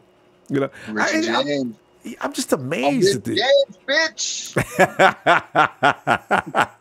He's got to say that every time he makes a reception. Hey, Ronbo, you know what? Something I got to say. Last year I was calling into the show from North Carolina, right? While I was over there working, and man, I did. I had to stay up late to get to the show and be on the show. So I want to thank you, man, for all the people on the East Coast, man. Rumbo's hooking you up, man, because it was rough, man, staying up that late and then getting up early. Oh, yeah. So he said, let's see if we can get in here a little earlier. Let's get the East Coast fam in here, and they don't have to stay up all so late. Get them in here early. So, yeah. Good job, Ronbo, man. That was awesome when I seen you do that. So. Thanks, Kenny. Hey, man. Yeah. Yeah, we got love for the whole family. And also, you figure the games are going to get started. I mean, it's going to be really late. So during the course of the season, you got to go ahead and take advantage of the situation. But I can't wait for game 1 against Minnesota. Yeah. Hey. Me either. We got so much time to prepare for them, man. We're going to whoop the brakes off them fools. See, because we have an edge on them, Kenny. The more I think about it, the edge is the fact that Kyle's going to be able to prepare for him. Our team has already been together for a while. Kirk is having to reintroduce himself. They got a new offensive coach. Is installing a new program. When you think about it, it ain't a must that Minnie wins that game. And don't forget, McKinnon knows some of them players and how they work. So we got a lot of things on our side on this. I think they're already ranked. I think they're already supposed to be 6-point favorites. I don't know where I saw that, but they got that's a touchdown favorite. But then again, it's 3 points for the home field advantage, and I guess in this case they're supposed to win by a field goal, maybe. I guess that's why they calculate that in that way. So they do consider it to be a tight contest. Yeah, I think we're going to beat the brakes off them. I don't think they're going to see what's coming. We're going to come like a hurricane. That's good. Kenny, that's why I keep saying we win the first 6 games. You know, before anybody wakes up, it'll be too late because the more the 49ers play next year, the more they're going to be acclimated to their own system, and Jimmy G will be all the way linked with his receivers. Oh, it's going to get crazy. Oh, yeah. Anyway, Ronbo, I didn't want to yell out the 13-3 thing earlier because some other worker was walking by, but I'm going to do it now. Send myself 13-3 because we got Jimmy G. 13-3 because we got Jimmy G. All right, Ronbo, love you, man. Much respect. Ronbo Sports, best in the business. Big squad. Thanks, Kenny. I always wonder can you imagine Kenny sitting there doing that? I imagine what the guys walking by would probably come back and say, WTF? What's going on with you, Kenny? Fam, people outside of our community don't understand what's going on with the 49ers. Oh, well, the Rams do. That's why they're always, they send their representative to come in here and talk to us about it on occasion. The Raiders do. But the Raiders have their own worries right now because they know, you notice we don't hear from them very much anymore? They know that John Gruden, the things he's doing are not something you look at and say, okay, that move was questionable. Raiders! Go get your booty whooped. All right, John Milliner. Thank you, John. This is Go Niners. It's almost time. Let's get ready to rumble. Boom. You know, I'll tell you right now, fam, when we beat Minnesota, it's going to be a crazy night. Maybe marathon. And people say, man, y'all won one game and you celebrating like that. See, what they don't understand is, if you start the season off beating Minnesota, you've already gotten past the wall. Everybody else gets an ass whooping, okay? And I ain't even gonna be worried the days before. Oh, defense, if you come to play this year, it's like Tyler said, it's a wash. Oh, let us go back to Chris. Chris 80s Niner. Chris! Come on in here, man. Hey, Ronbo. Yeah, hey, Chris. I tried to get the video going. I couldn't get my headphones, and then I couldn't find any headphones to plug in, so I just said I'll call in. But I'll be back on the video later. Chris, I can hear you fine, though. Oh, you want a video in? All right. We'll be here for a while. I'll be looking for you. No. I was on doing that, and I couldn't get it, so I'm on here now. Okay, cool. No problem. Yeah. Chris, and we'll be back tomorrow night. You can video in. But Chris, yeah, man, your boy Bill Barnwell came in and dissed the 49ers and thought he was going to get away with it. Everybody's talking about him. Damn fool. You can't talk about the 49ers like that right now. Right. What's up with everybody? Like, just, I mean, the Rams fan dude, he trips me out, man.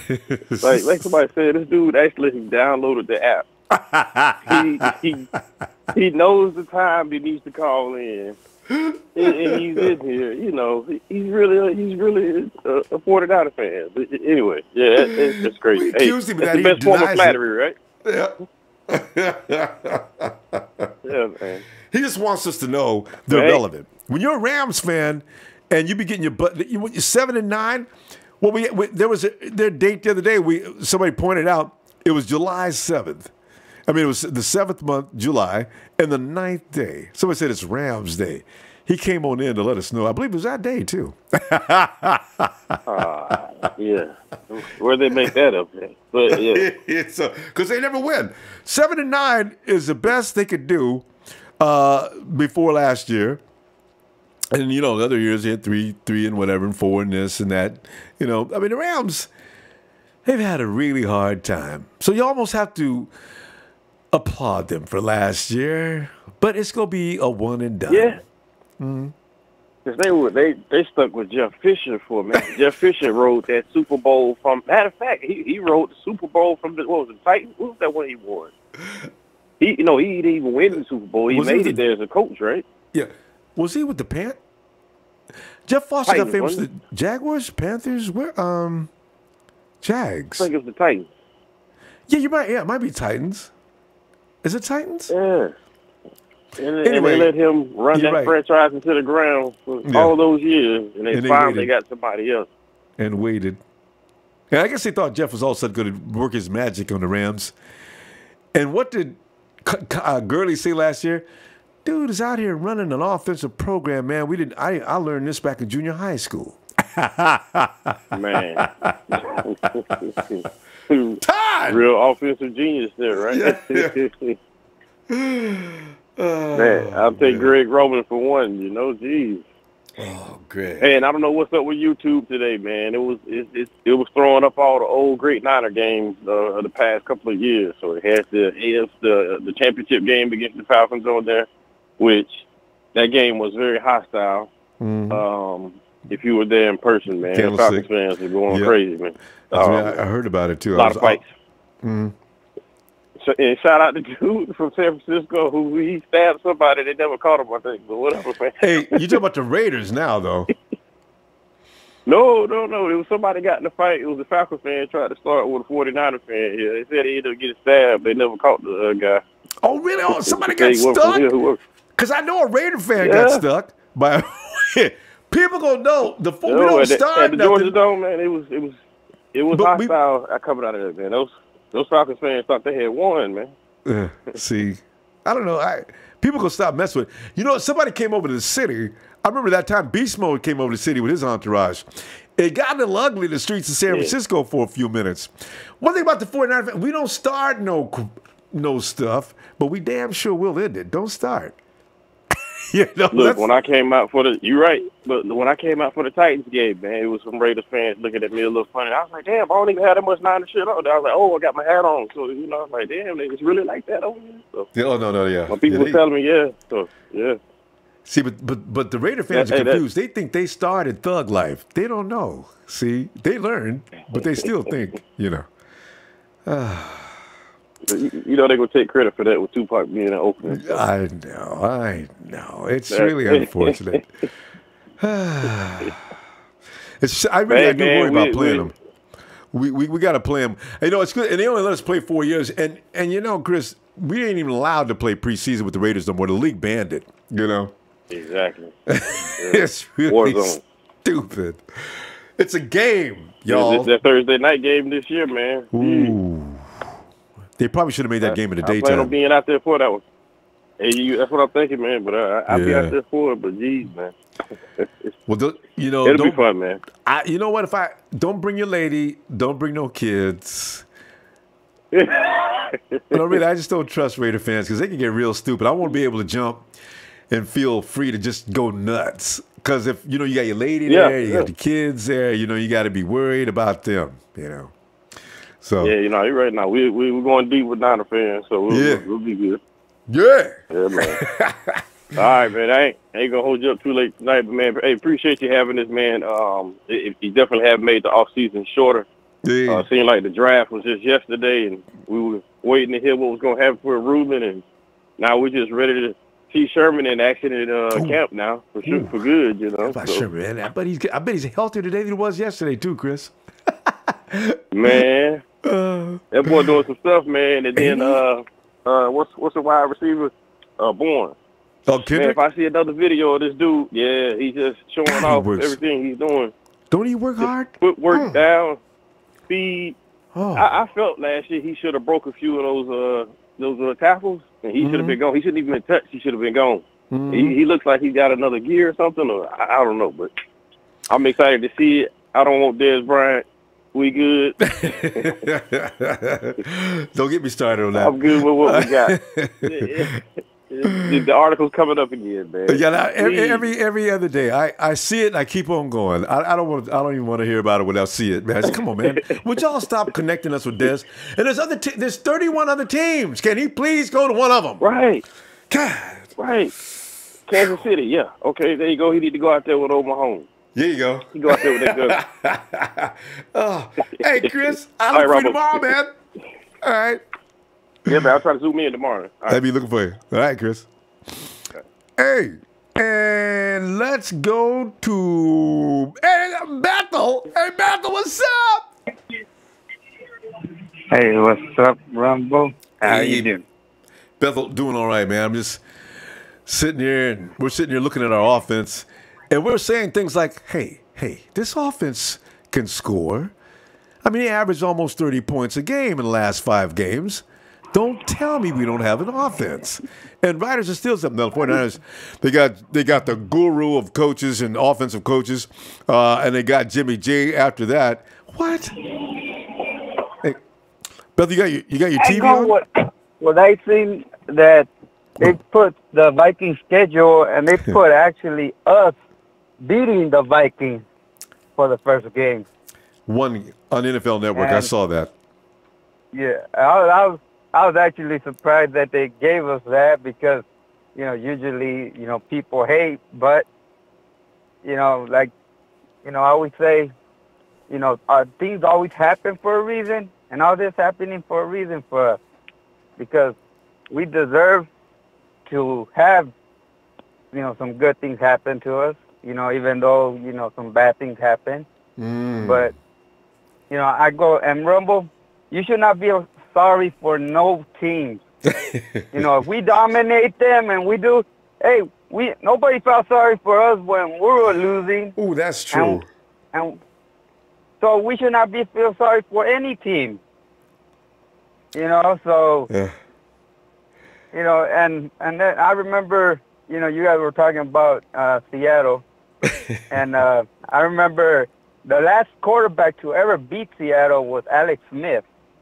He was the last one to ever beat him. In Seattle, right? And Cap beat him once in the last few years. But that was in Santa Clara.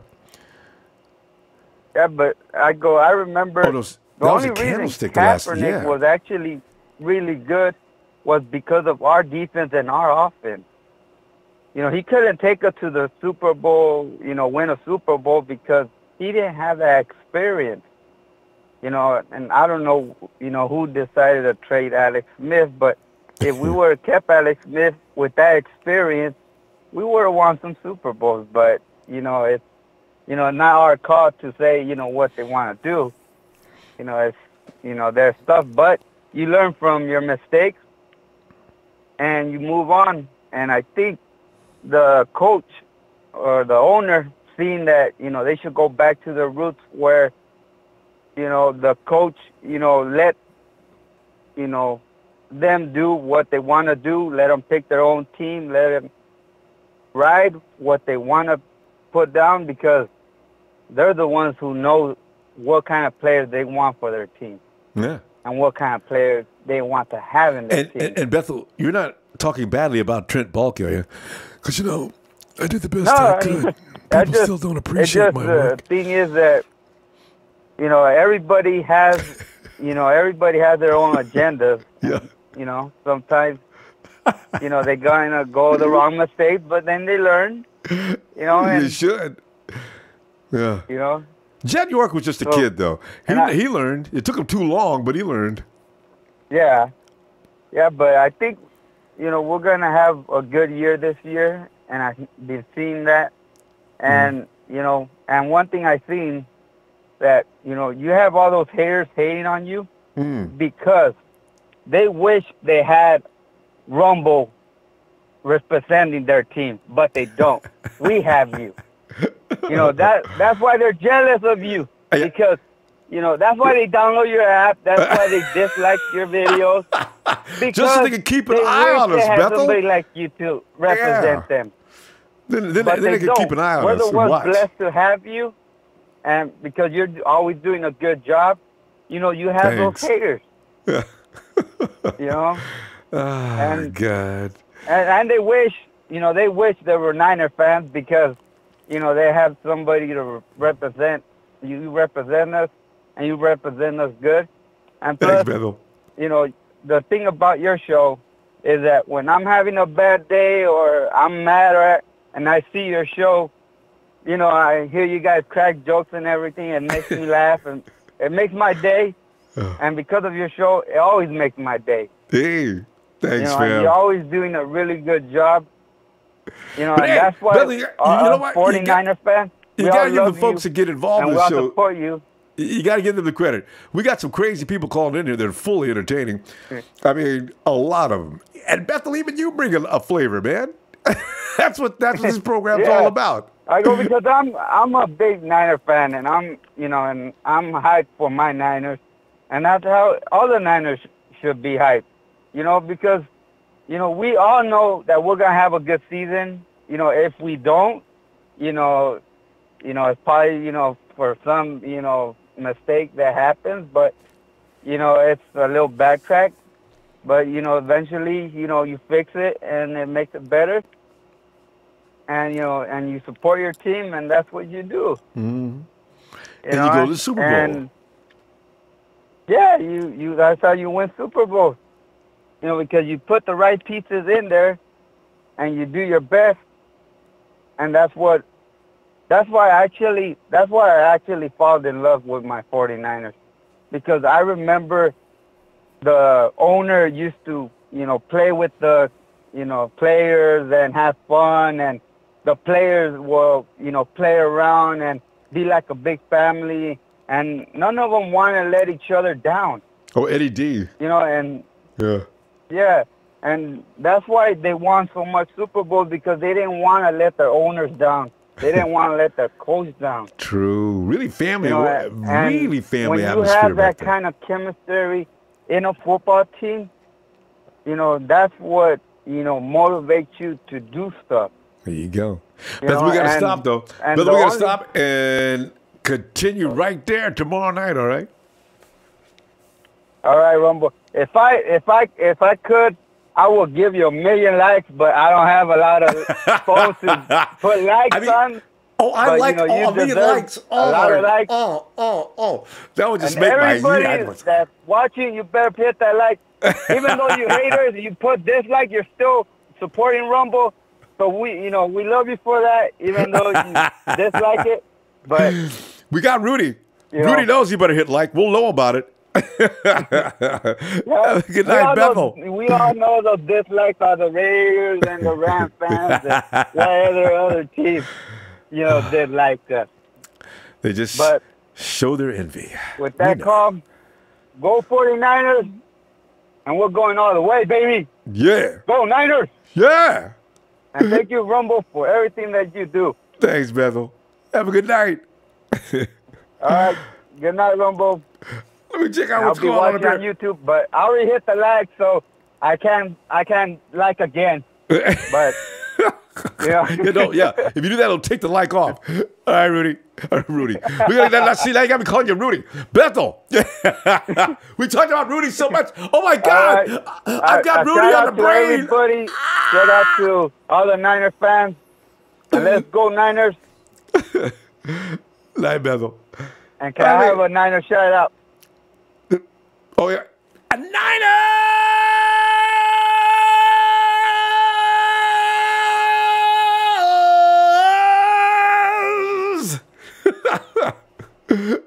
Night, Bethel.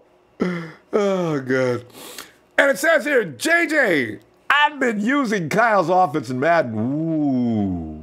Since his dad was winning chips for the Broncos, and that all comes to fruition. And Shanahan offense with the 4-3 Super Bowl. Yeah. Is this Trey? I say it's Trey. Biggest shout out. Trey BKOY. Shout out to the trolls. Your team ain't got. I'm a bit of trolls, man. That's why I like to see the trolls come in and check in, just so we can see who they are. And then Daniel and the boys, Rhodes, Jesus, and all of them. Hey, YMSA. Boom! Get out! I don't know why. There's something sick about enjoying that kind of thing, isn't it? But I really do. Oh. Renzo, Shay, Niner family! Jordan Keller. I'm most curious to see how McKinnon performs as the #1 running back this year. Logan Willett, what up? Pappy Pablo, XXXXX, what's up? 19-0. Niners!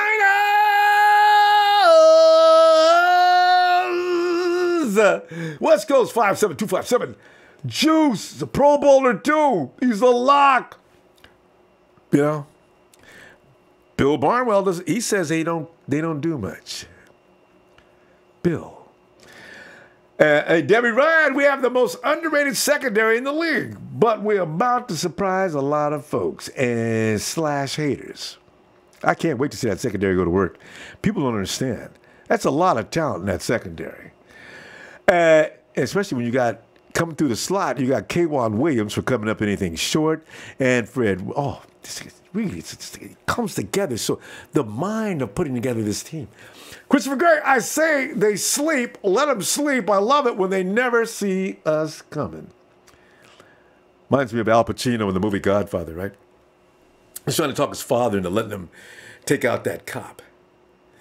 Gal says, I have a plan. Whoa, he's got a plan. It's Sonny, right? He's got a plan. All right, let's go. Come on, college guy. Tell us what you're going to do. All right. What you do? You don't bring a weapon into the restaurant. Have somebody plant the weapon in the bathroom. I'll come out. I'll go to the bathroom. I'll get the weapon. And they'll never see me coming. And Marlon Brando says, you imagine, it's a good idea. You make sure nothing happens to my boy. Boom! What we got on that? Let me read a few more before I go to the phone. It says, Daryl Ray Jr., especially considering Kirk Cousins a choke artist. I know, right? Oh, man. Christopher Gray, I say if they sleep, let them sleep. I love it when they never see us coming. Logan Willett Kittle will have 700 yards this year. Probably, you know. Empire strikes back. 49ers, Eagles will be good, but we'll worry about the Niners. It's hard to repeat, you know. That's why I see the Eagles falling. Judah seed. The back end of our schedule looks like a nice run in the playoffs. That's something nobody's talked a lot about. If the 49ers get to the first 8 games, the back end, the last 8 games, don't let them come through there 6-2. Oh, Mr. Fact, we haven't seen you in a long time. Oh, no. It's because I use each and every night Nandalola night cream. Get out of here with that. Shucks. DeMille! Love the new start time on Sundays. Hey! DeMille, glad to hear you do, man. DeMille's out in Bama, so this is, this gets him a little earlier time. Daniel Andre says, don't worry, the world will see us take their heads off Minnesota. Then they will be afraid. Remember, these power rankings change week by week. That's true. I always love, too, after the game, you see the 49ers will be here. Wow, look at that jump! Trevor Marks, I say 31-28, we beat the Vikings by a field goal. And if it's up to Robbie Gould, game over. 50 yards and in, game over. Mr. Fang, 3. Eagles got lost at a hotel.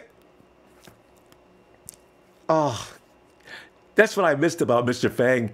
His sense of humor is ridiculously good. Welcome to the Hotel California. We didn't know the 49ers was in this place. Living it up at the hotel. Terrence Hicks says Richie James will be the super dark horse. Dylan Hamilton, I can't wait for the season to start so these blue hearts can shut up. Tony Cope, is it safe to say Robbie G and the special teams will be the backbone of our team this year? I would say so. Yeah. Mr. Carlos Shandy. Hey, Mr. Carlos Shandy, 9 p.m. Yes. Carlos, I'm glad you appreciate me. You on the East Coast? Yeah. And Curious, if I say Curious McHugh, am I right on that? Curious McQ, what's up, man? I was talking to Curious McQ on the comments. He just started coming in and joining us. Q, good to see you, man. Thanks. All right, let us go to Steven. Uh-oh. What's up, Rumble? Hey, I thought it was the other. You know what? It was that other Steven.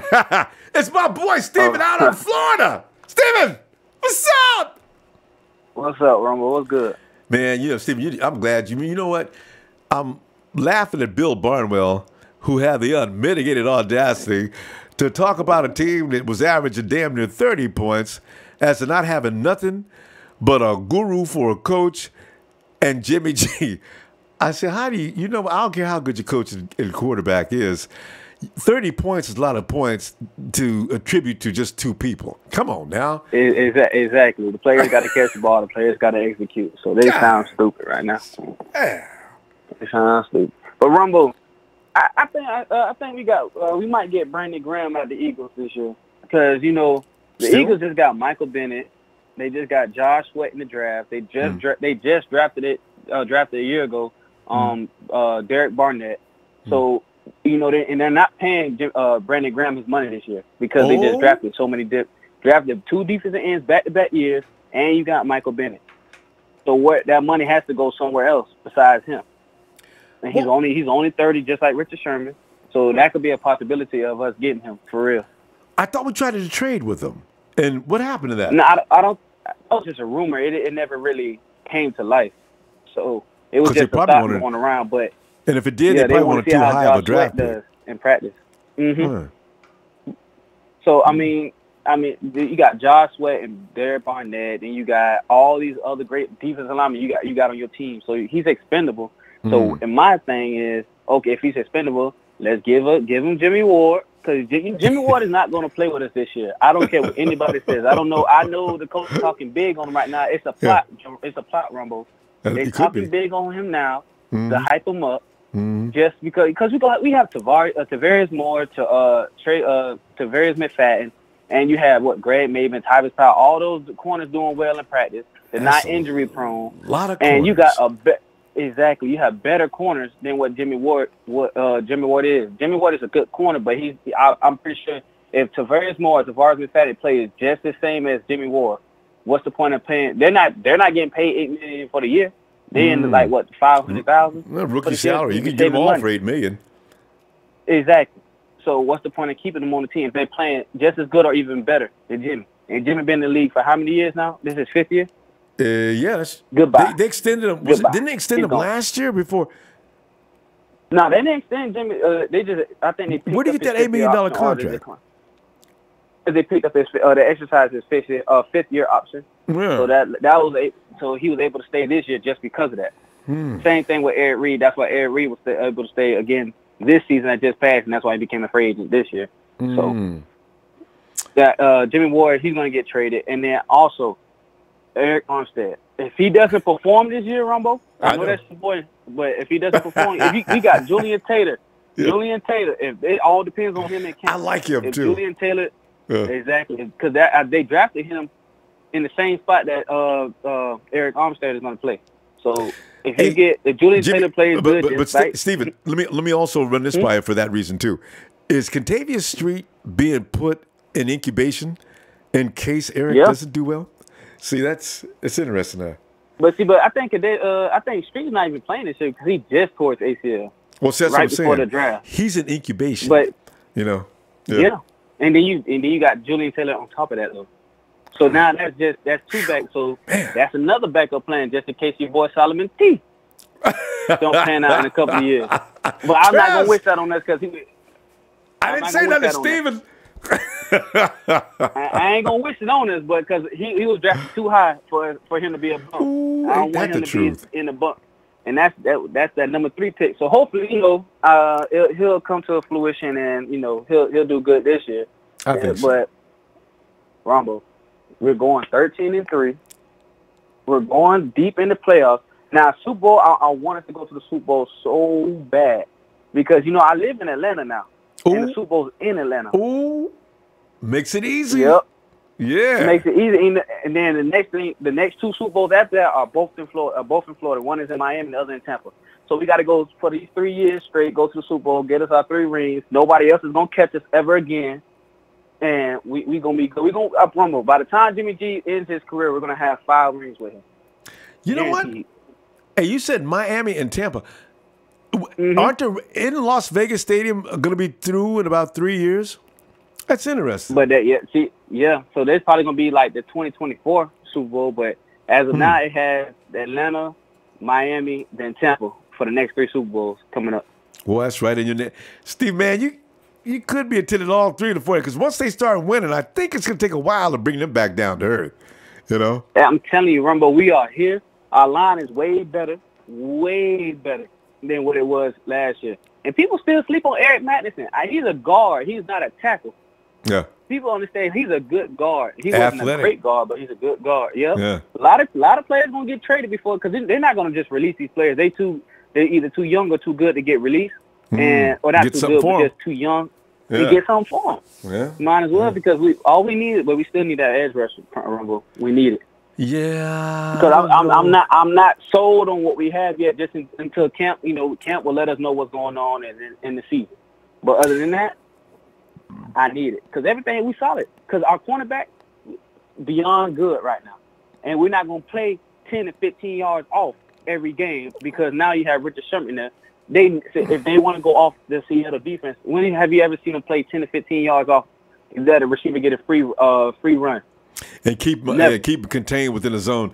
I know, I really don't appreciate that kind of defense. But this year, like you're saying, this is Richard Sherman's defense. He knows how to play it. And I got a feeling Spoon is picking up everything he does. Because you know how Spoon is. Right. Every week he got better and better last year. So, yeah. Exactly. So we're good. And he's basically a fat.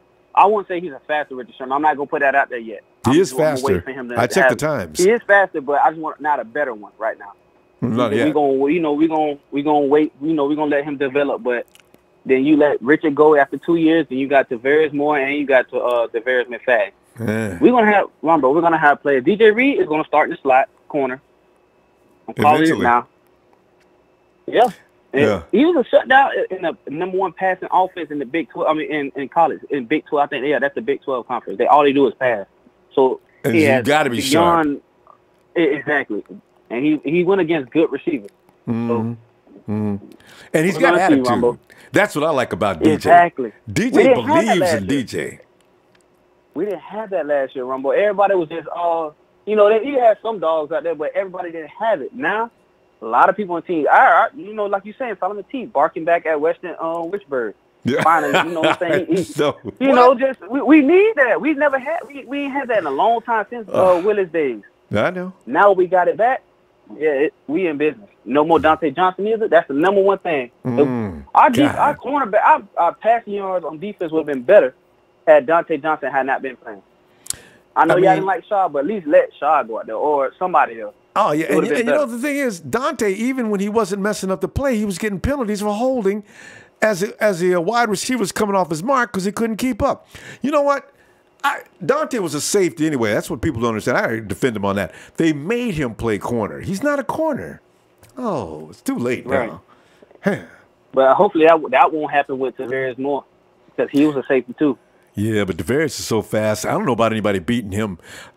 He can actually lose off the mark and still catch up. That boy can move. Ooh. Yeah, he's in the we going 13. We beating the shit out of teams. My bad, scheme of names, but we beating so many teams and shit. Like, there's no games being played, Rumble. Like, there's no games being played at all this year, at all with anybody. I don't think Kyle Shanahan's sparing any team this year. I tell you, I'm looking forward to it too. Well, Steve, we're gonna go, and I'm gonna tell you what, man. If you get a chance, get on in here tomorrow, will you? I got you. All right, Phil. All right. Have a good night, Stevie. Oh, man. Hey, if you don't wear a hat all the time and all day long, you feel it after about an hour, right? Terrence Hicks. People forget, I think Pettis' punt return vision will carry over to the NFL. Being able to see people in the holes and avoid them is a gift. True, he's good at it, too. Imagine he sets us up with great field position every time. I've already thought about that, Terrence. It's, let's see, Spyritya. Spyria Entertainment. Shanahan had the #1 offense in his second year with the Falcons and almost a Super Bowl. And this is his second year with the Niners. Let's see how it plays out. Everybody's looking at that too. Everybody, I'm trying not to think about it too much. Tony Culp, will Kittle be a top 5 tight end this year? I'm gonna say yes. I will be brave enough to say yes, yes, and yes. Rodney Carnes, next month preseason football begins, and we cannot wait. Rodney, right? Christopher Gray. That first game is a great test for our O against that defense. I think Jimmy goes for 337 yards, 3 TDs, INTs, and 12 yards running.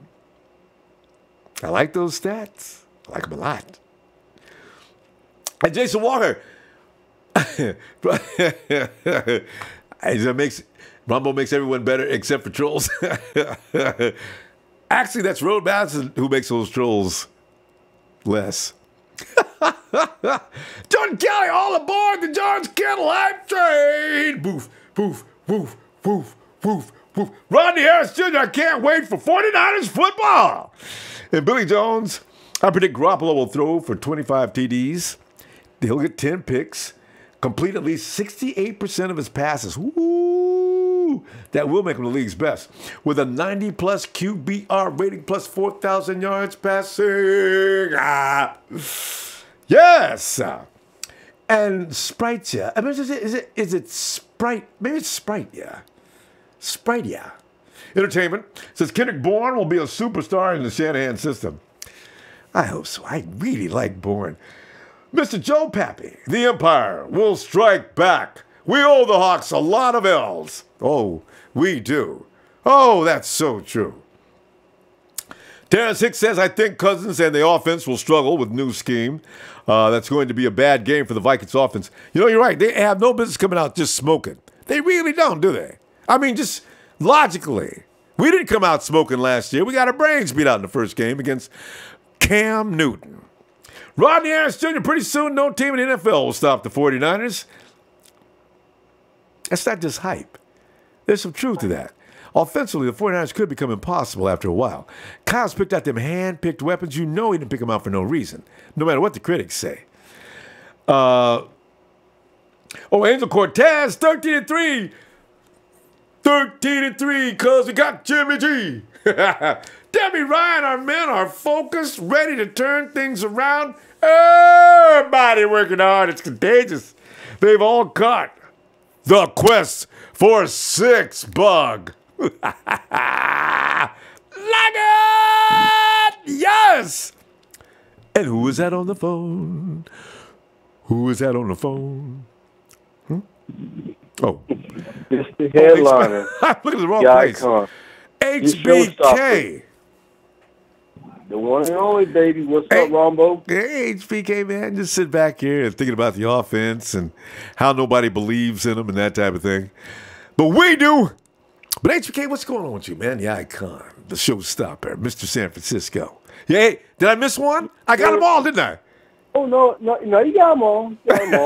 Anyway, before I get into my conversation, our regular conversation, Ronbo, let me just start off by saying this. One of the guys I work with, he's like one of my managers, right? Yeah. And he's a Kansas City Chiefs fan, by the way. And we do play Kansas City this year. Yep.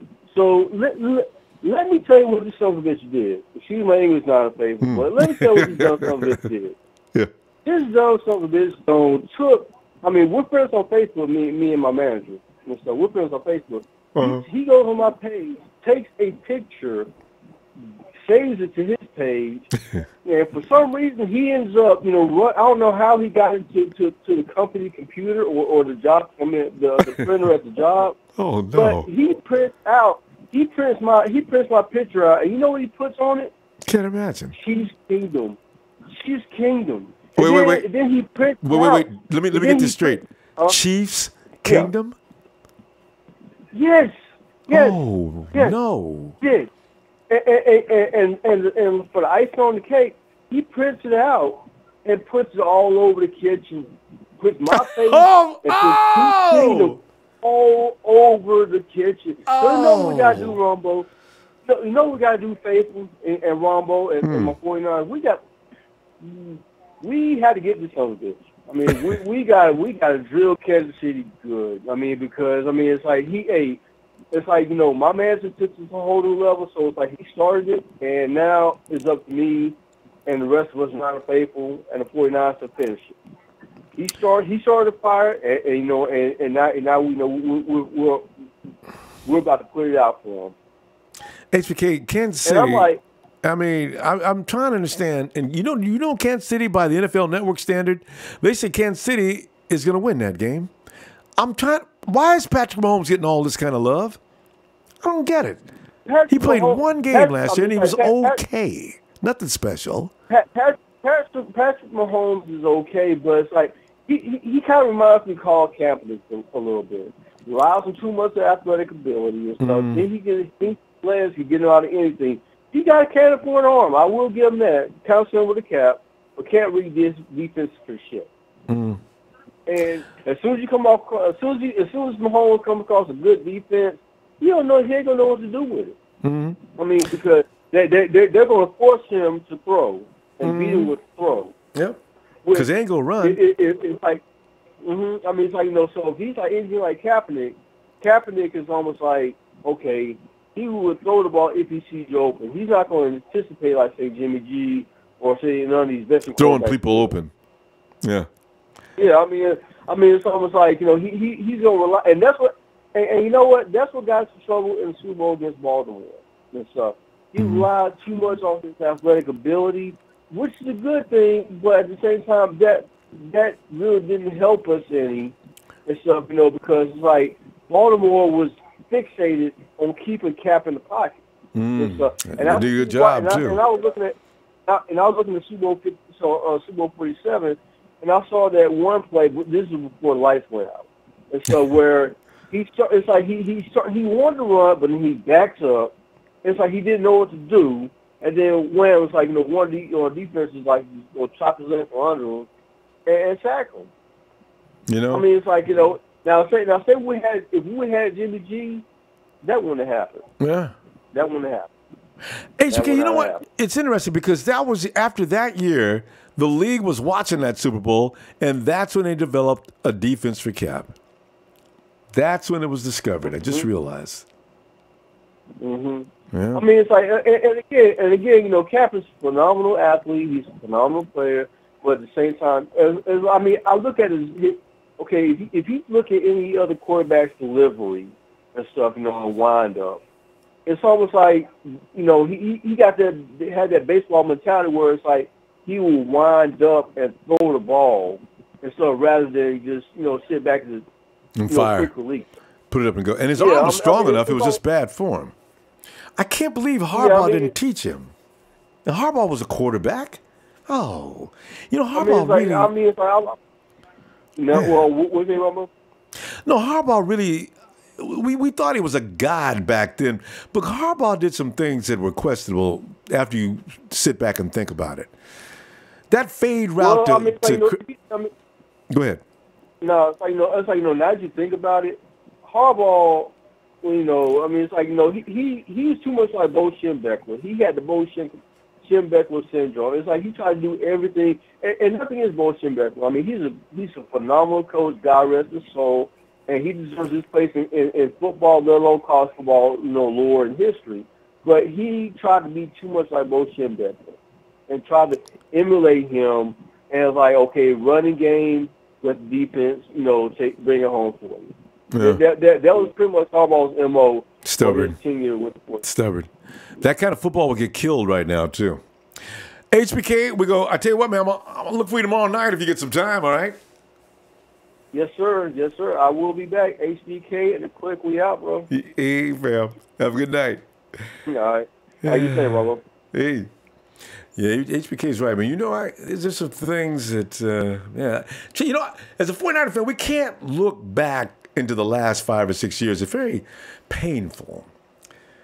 We're supposed to have 6, maybe 7. Oh.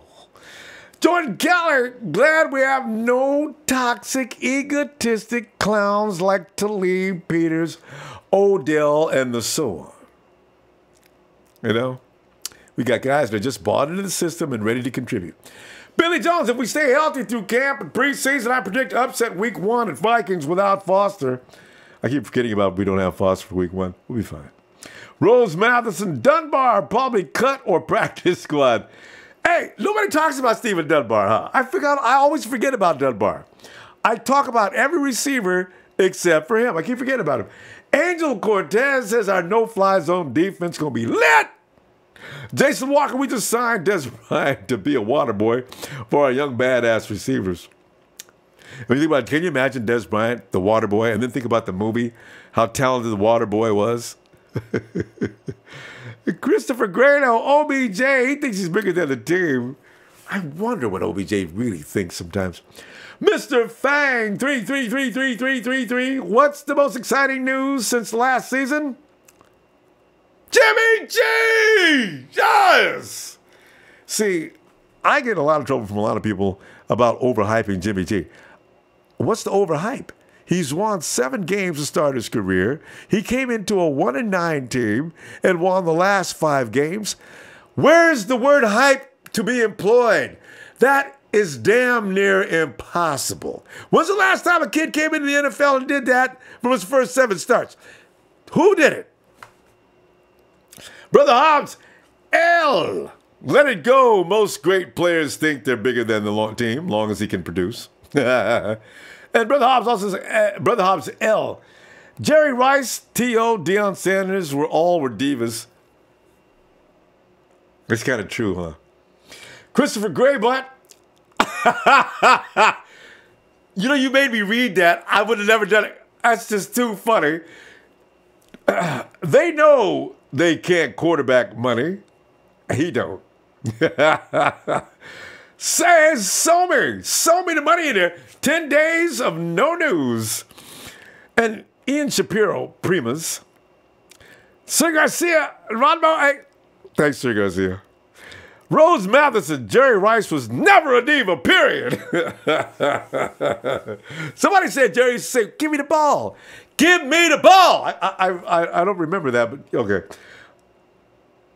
Everett Hutchinson, what's bigger storyline, Brady, Jimmy G, Super Bowl, or the last battle of the Bay Super Bowl? Let me see that. Will you give me my choices again? Brady, Jimmy G, Super Bowl, or the last battle of the Bay. That's a tough comparison. Everest, I can't even answer, man. You know what? Because all 3 of them mean a lot. I'll get back to you on that. Number 2, Jimmy G, the Super Bowl. Wait, Brady, Jimmy. Super Bowl. You know, it is Super Bowl. All right. I agree. Mr. Fang, 3. Because I can't wait to watch Night of Football with y'all. Yes! Getting real close. We're starting in August. We ain't waiting till the regular season. Them subs gonna look good. I can't wait to see what our guys look like. Christopher Gray. He went from Christopher Graybutt to Gray Jerry. Rice got mad when he didn't get touches. Truth. You know, I think every receiver is kind of like that. It's just how much noise and bother do they cause. Terrence Hicks, Jimmy G will send Brady into retirement after Brady loses to him in the Super Bowl. Probably. He may even do that anyway before this next year's over. Jeff Tan, perfecto. And Rhodes. We'll get back to you, Rhodes. Anyway, Bryant. Hey, Ronbo, how are you? Bryant, I tell you, man, doing awfully good. Really good. When I think about everything that's going down here and how things are developing, and the more I think about the fact that Kirk Cousins is in development with him and the Minnesota Vikings together, game 1 is not like going against last year's system and last year's Case Keenum and the rest of that group. This is a group that's having to find themselves. Game 1 may be ours, and it might be a lock. Yes! Yeah. Like yeah. Well, listen to your show tonight and listen to the last caller, and I think we should have had 3 Super Bowls. Alex should have had one with Harbaugh, and then the next year we should have went to the Super Bowl, and then we should have went again. So that's just me. But hey, this isn't really this is some old news. But the other night I was hearing you talk about I think you were talking about the Raiders punter. But then when I Googled it, the kicker, Seabass, I think he was injured last year, but they let him go too, and he signed with Seahawks. Wow, I wonder. You know, the punter was ridiculous to get rid of. I didn't know they got rid of the kicker, too. Oh, wait. Yeah. Yes, I do. That kicker that's like ranks of all time, I think he's in the top 10. I do remember them letting him go, though. Yeah. Yes. Sebastian Janikowski's been on That's him, Janikowski, exactly. He's been on the team since Gruden was their head coach. And then Gruden comes in and gets rid of Marquise King, the punter, and I don't think he liked how he was celebrating after he'd kick. He'd do a little dance or something. Yeah, but now he's in Denver, and then Seabass is in Seattle. So how do you think that affects us with him being in Seattle? Because he can kick at 55, 60 yards. Jankowski? Well, he's got to be in a position to win. Kickers I don't worry about in this way. Because the fact is, if they're in a position where they can win and it's a 3-point game, then I'm a little concerned, or 2 points or something like that. But that scenario doesn't come on so often. So I don't really worry about that. I think Jankowski kicked a 63-yarder one time. Oh, he's got leg for days. I'm pretty sure he has. 63 sounds like that one. That's his record, I think. Yeah. Yeah. And then my next thing is with the running backs in our division, just the West, would you give me your rating of team to team? I think Gurley would probably be, the Rams probably have the best running back, but who do you think's got 1 through 4? The Hawks picked up a new running back, but he's just a rookie. Let's see how he does. What is that kid's name? Because I liked him, and in fact, I was maybe thinking there may be a possibility of getting him for the 49ers. Oh, what is that guy? He did really well in the Shrine game. Was that the Senior Bowl at the end of the season? The guy's a beast. I don't know his name. I don't take stock in. You know what I mean, though, right? He's a rookie. Yeah. Okay, that's so. I got to see him though.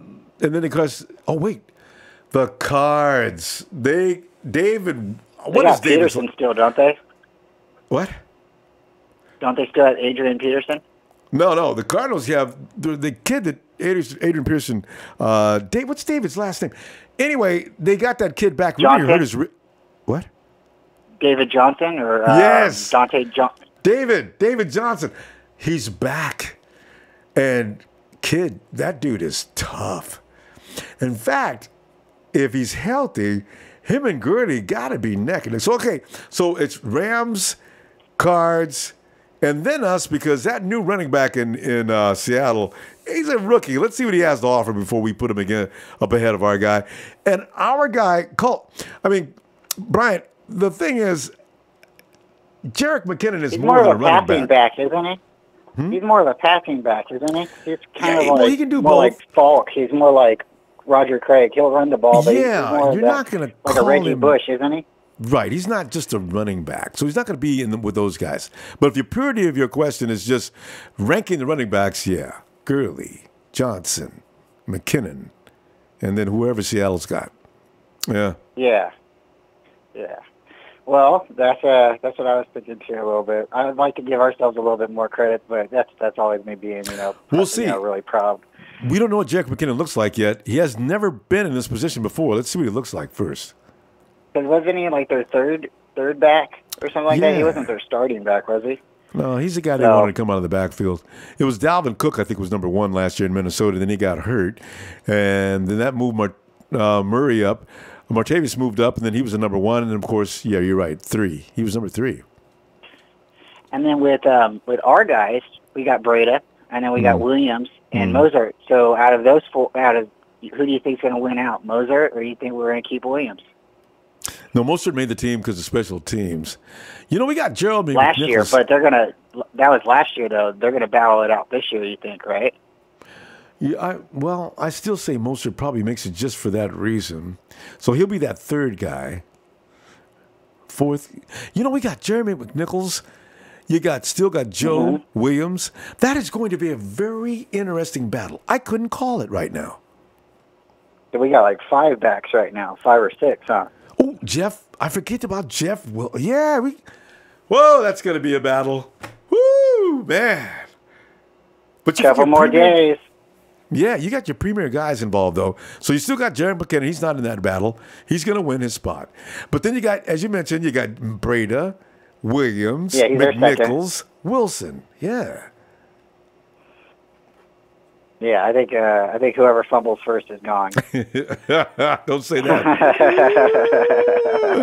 Hold on to the ball, Joe. That's all you got to do. All right, Ronbo, thanks for having me on. Thanks for doing your show like always. And thanks, everybody stay faithful. Yeah. All right. Good night. All right, Brian. Bye. Have a great night. All right. And it looks like his name is Easy. Easy, what's up, man? What is that coming to the music? This one, I never heard this sound before. Ronbo. What's up? The Nana you love to hate. I'm back. Oh, the Nana you love to hate. We haven't heard you in a while, man. What is up? I know. I've been enjoying this time with my daughter. Hey, she's good out for there you. visiting from California, so yeah, she's good. still here, but I had to sneak away. Well, a lot's been going on since you can jump on in there, whatever you got on your mind. We're tired tonight. Tonight we've been talking about disrespect the 49ers offense, but whatever you want to chime in on, go ahead. Well, I want to chime in on people disrespecting our players. Yeah. Like Bethel said, I think it was Bethel said Jimmy Ward wasn't playing. One of those guys said Jimmy Ward wasn't playing. No, Bethel said Alex Smith would have won a Super Bowl. Yeah. I'm tired of this Alex Smith talk. And, Kaepernick took us to the Super Bowl, and they don't remember that shit. But they remember Alex Smith's sorry ass, all those losing seasons, and then he didn't start winning until Harbaugh came. Yeah. And then we had to get rid of his ass because he couldn't take us nowhere. That's why we traded him. And then when he went to Kansas City, he didn't do shit. That's why he's in Washington right now. You know what's really crazy about Alex, though? By Mahomes. But he got there, and I wonder, was it his fault? Because when you look at Kansas City in those games, looks like they couldn't do nothing right. Not only Alex, but damn near the whole offensive unit.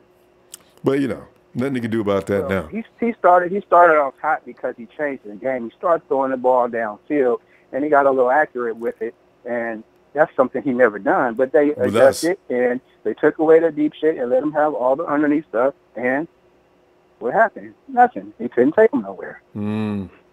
Back to game manager. He's a little bit above that right now. Yeah. But, he'll never go anywhere. He's no Jimmy G. Yeah. Ain't that the truth? Few people are, though. So. Few people are, right? You're right about that. Yeah. Because people understand. He's just getting started. But go ahead. I don't know what's the disrespect for Jimmy Ward, man. I like Jimmy Ward. He just said if he was 2 or 3 inches taller, we wouldn't even be having this discussion. Yeah. He doesn't exactly fit this program, does he? You're right. You know what? Jimmy gets a lot of flack for working so hard he gets hurt. That's some people don't understand. Jimmy Ward gets hurt because he's busting ass. It's really not fair that we hate on him for that, but people do. Yeah, Jimmy Ward will come up and hit you in the mouth. Yeah, as short as he is. Yeah. So he's a valuable asset to have, especially with the team that we have. We have a lot of depth, and we have a lot of good starters. So once somebody goes down, we can plug that the next guy up right in and not skip a beat. Mm-hmm. So I'm thinking that we'll average about 29.3 points per game. That's my prediction, Ronbo. Like that. I don't want to hear no shit. I don't care about the analysts. I don't care about our fans who think we got one more year to go. Yeah. The time is now. Yeah. And by next year, we'll be even better. Yes. Keep telling them, man. 9/11, we are on the same page. Especially that Pete Prisco over at CBS. He says, listen, I'm telling you right now, the reason I'm not saying anything is because they're a year away. You guys say all you want, they're a year away. I want to jump in the TV and just start choking him. And also, for those who don't believe... 1 minute they love us, and the next minute... Yes. Go ahead. I was just saying, for people who don't believe in the 49ers offense, they need to know that offense is in the second year, and Shanahan can now control them even better than he did before. What makes people think they're not going to be able to move the ball? I don't get that. Well, we got book on them now. We got tape. That's not going to help you any. That is not going to help on a guy like Shanahan. He hopes you do take in that tape. It's like a soccer move. Mm-hmm. One other interesting thing that I just heard you guys talking about is about the running back battle. That's going to be something to see, because Mostert is really good at special teams, and he's fast. He has straight line speed. Oh, but God, he can move. He's a running back, so you kind of have to be able to do both. And we have so many running backs. I think Jeff Wilson will be on the practice squad. Yeah, I like him. That's kind of. I like Joe Williams. He just got to hold on to the ball. If he can do that, says. We have three great running backs if he can hold on to the ball. Oh, Joe, please hold on to the ball. Yeah. He is good. Yeah. So that's all I got. I haven't been on here for a couple months. So period right now, but I will be back, Ronbo. Hey. I will be back. You remind me of Arnold Schwarzenegger. I'll be back. I'll be back. We look forward to your return, man. And if you got time tomorrow, and maybe your daughter is like sleep or something. I'll be back, Ronbo. All right, fam. Listen for the intro. Yeah. Yeah. Oh, man. Brother Hobbs L, that's a fact, back then. But if they played in today's NFL with all the social media and everything, I think they would be the same, especially Rice. Not that he was my idol. Yeah, it would be interesting, huh? If they was on social media as we were back then. And there's that Spritya. Notice how I pronounce it different every time. Spritya Entertainment 2019 Super Bowl 49ers versus Patriots quest for 6 2020 Super Bowl. 49ers versus the Steelers battle for Ooh, what a setting. Oh, tied up with the Steelers in the Super Bowl too. Ooh. And Shanahan will have that team all the way up to speed too. Jordan Keller. Teams will watch film of Jimmy G and see the short passes, so watch Shanahan get his bomb calls in for MG. Number 11, Jordan, it's not going to help, because Shanahan's going to pick on the weakest link. So if you've seen the book, you need to get the book ready on your boy. Whoever your weakest link is, better get him up to speed, because that's where Shanahan's going. Michael Finley, sup? JMJP. What, fam? Back home in Jersey watching the show. Jersey! The Garden State, what's up? Dominic Winters, what's up, man? Miguel Cuevas says, Jersey, stand up. Antonio Kidd, he says, hey, remember this big kid, true Niner fan since 1979. I love the show, love your Niner Empire. We're going 11-5 or 12-4. We're going to be a team to watch in future games on one of the Super Bowls. Here we come, Richmond, VA. Sup? And Tongan Man 78. Hey, I was just talking to Tongan Man 78. What's I talking about on Instagram? Anyway, he said, what's up? Go Niners, brick by brick. Niners faithful, I believe. Quest for 6. Billy Jones, don't overlook Pettis. I see a strong rookie year. It's going to be great to see him. I can't wait. This is why I can't wait to preseason to see him work out. Angel Cortez. What I love about Jimmy G is that he doesn't panic. True, so true. Stays poised in the pocket, and most importantly, moves them chains. Tony Escobar says trade for Gronk as soon as possible. John Lynch. So many money. I just hope we can rush the ball. Oh, man. And Gronk, everybody read that, right? The other day, somebody said Gronk was back up for trade again. We'll see. Hey, Razor!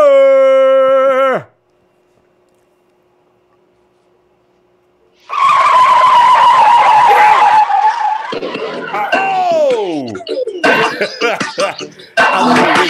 Razor who can park at that speed. Razor! Yo. What's up, fam? Yo, what's the nice topic? Man, like Bill Barnwell went off on the 49ers a few days ago, talking about we ain't got nothing past. We got an offensive guru, and we got Jimmy G. And after that, Bill says, "Hey, that ain't nothing but a team of depth." Oh yeah, he did say something good about Juice and Jerick McKinnon. He said he got two servable guys, and then he gives him a backhand slap. He says, "But they haven't done any. They haven't done anything as far as receiving and running." I forgot how he put it. What's Bill Barnwell? He must have been drunk when he wrote this. Juice had a great second half of the season last year with Jimmy G. And Jerick McKinnon was one of the reasons why Minnesota got as far as they did last year. Dalvin Cook wasn't there. So I went over to his page on Twitter. Hey, Razor, when you get a chance, go over there and check out Bill Barnwell. Ain't nothing but hate from top to the bottom of his page. I think Barnwell picks on a lot of teams. Saying stupid-ass stuff. God. Jeez. But anyway, I was going after him tonight. Yeah, I'm not worried about what anybody says. I mean, only we know how our team is. I mean, they all see things differently. None of the people actually have a team. They don't really study them unless you're that one dude from NFL Network. What's his name? Peter. Peter. How do you pronounce Peter's last name? I know who you're talking about though. He's on Good Morning Football. Schrager, yeah. Yeah, I think he's actually a 49er fan because he knows a lot about the team, like all the big names. Although he did say the Rams are going to win the division the other day, but everybody says that. It's a safe thing to say, and then later on in the season, if things aren't going well for the Rams, the Rams are not playing up to potential. See, that means you could say it's not your fault for making that prediction. It's the Rams' fault because they're not playing up to their potential. So you give yourself an out. Yeah. I love it. They think I don't understand what they're doing. I know. Yeah, those same old sorry ass Rams. Rudy. I know you're listening, Rudy. Same old sorry ass Rams. I'll play it if you want me to play. I got it on speed dial. Let's hear it. I'm just kidding. Speed dial. I can get it though. You gotta have it, Rudy. You gotta put it on speed. Maybe next time you gotta bring that, man. Because I know it bothers Rudy. Anything that bothers Rudy is a good thing. Same old sorry ass Rams. How many times did we beat them in a row? Wasn't it 17 times? Razor, that's 5, 6, 7 times 2. That's 8 years. And 8.5 years. Rudy, you see why we tease you? 8.5 years of ownership. That's worse than the Hawks owning us. How long have the Hawks owned us? Dana Stubblefield, and he goes, different city, same team, same old Rams, same old sorry-ass Rams. Hello! It embarrassed the city, embarrassed us. Oh!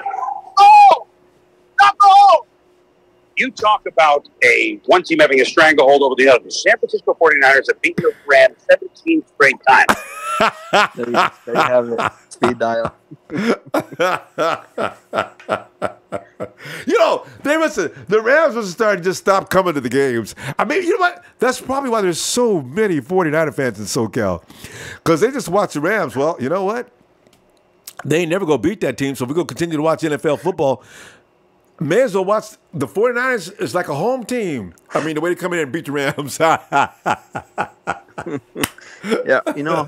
Ronbo, to be honest with you, I'm not as worried as the Rams as I'm worried about Green Bay because they actually have a quarterback.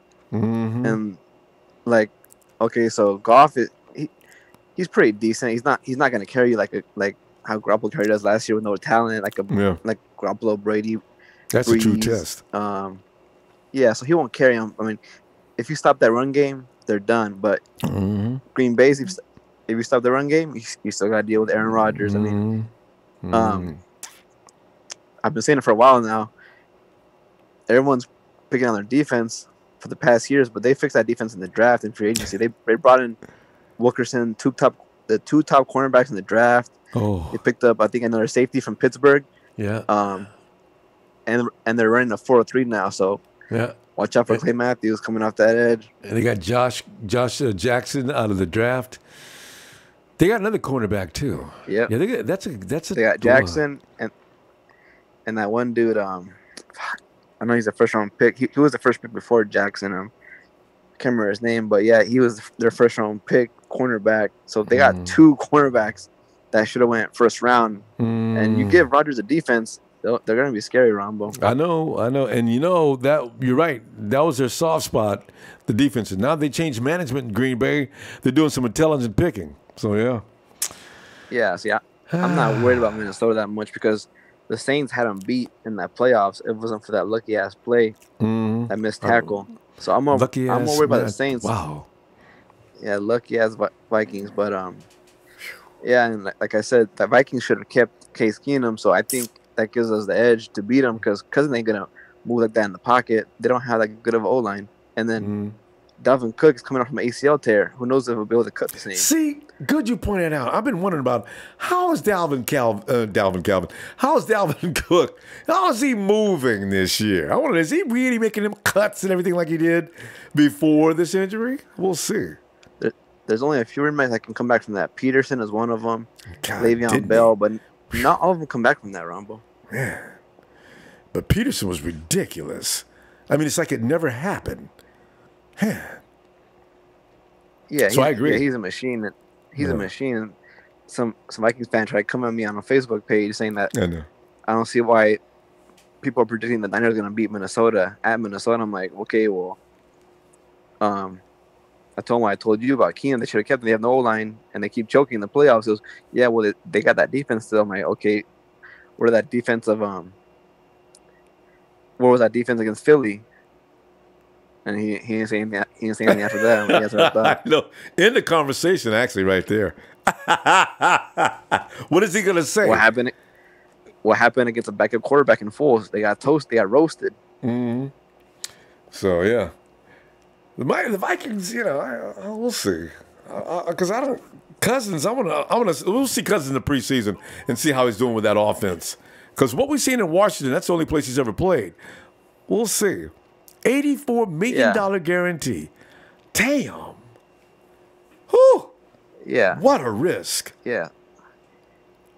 I mean, they have a lot of talent, but I think Keenan was a better quarterback for that system for the way they played football.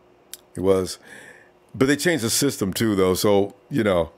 And this guy comes in saying all the right things. And Kirk Cousins, he'll do well in this program. What? Yeah, really? Well, good luck protecting them because I didn't see them sign anybody in free agency or the draft. So, yeah, you know, you're right. Keenum made that offensive line look better than it was. I didn't even think about that offensive line because, like you're saying, Keenum was very active back there. So, exactly, that's what I'm saying. If they got pressure, he was able to escape because he's a mobile quarterback. He can buy more time. Cousins ain't gonna buy that much time. I mean, he has good awareness, but he's not gonna be able to run around in the pocket like Keenum did, so that's going to mess him up. And so that's one issue. And you got another dude with the ACL in the back that's supposed to help him out, take pressure off his back. But that's why I ain't that worried about Minnesota. I heard they're working Kirk, trying to teach him footwork to avoid that kind of pressure. It's pretty funny. Now, because when I was reading that, I wasn't thinking much of it. They said, we're working Kurt Warner, and possibly to apply to escape and pressure. So I was thinking, I didn't really put it together. Now that you mention this, it makes sense. They're worried about him in that pocket because the offensive line hasn't been improved, just like you're saying. Exactly. And then you still got Dalvin Cook with the ACL, so who knows how he's going to be. And they lost McKinnon to us. So they have Murray still, but Murray ain't all that. Yeah. All right. Yeah. But I do like the receivers, though. They have good receivers. I like Thielen and Diggs and Rudolph. Yeah. And their defensive secondary is not bad. Rhodes is a bad dude. You know what, though? We'll see. They're a bad dude, but what happened against Philly, against Nick Foles? Yeah, I know, right? Where were they? They got smoked. Same old sorry-ass Vikings. Oh, man. Man, this is going to be a fun season. Because every week we're going to think this and that. Because I'm the guy who still thought the Jaguars were going to beat. I thought they were going to beat us. 49ers beat them worse than they beat anybody they played. Get out of here. No, they didn't. They did. Ronbo, and they keep saying, oh, they benched their starters. Like, watch the freaking... Watch the game. I set up 2 fans on Instagram because they're like, oh, Jaguars benched their starters against us. I'm like, have you watched the game before you even talk smack? Right. And they never say anything back. How embarrassing. That's just stupid. You should ask him, is Jalen Ramsey one of your backups? God. Is Malik Jackson one of the backups? He's out there headbutting people. He should have got kicked out of the game.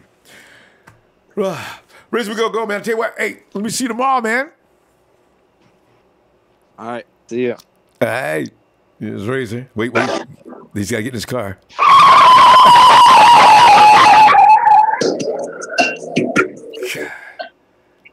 Dude, he parks and takes off the same way every time. Hey, Razor. That's gonna... The Hawk Maniac. Oh. Hey! Niner Empire. Niners all day, every day. Niners!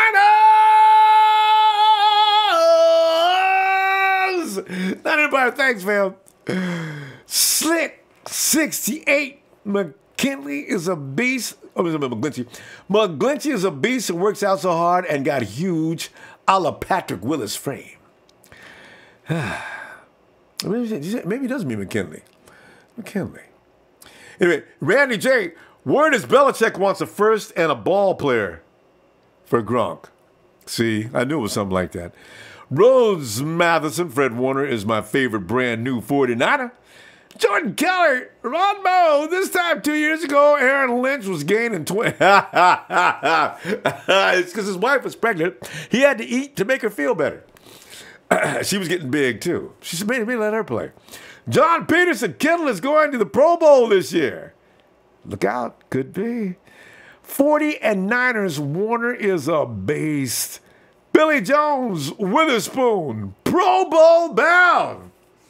Shady Shay, sup? How's it going with the boys? Niners. J. Run, Eric Armstead. Hey, J. Run. Eric Armstead, D-P-O-Y.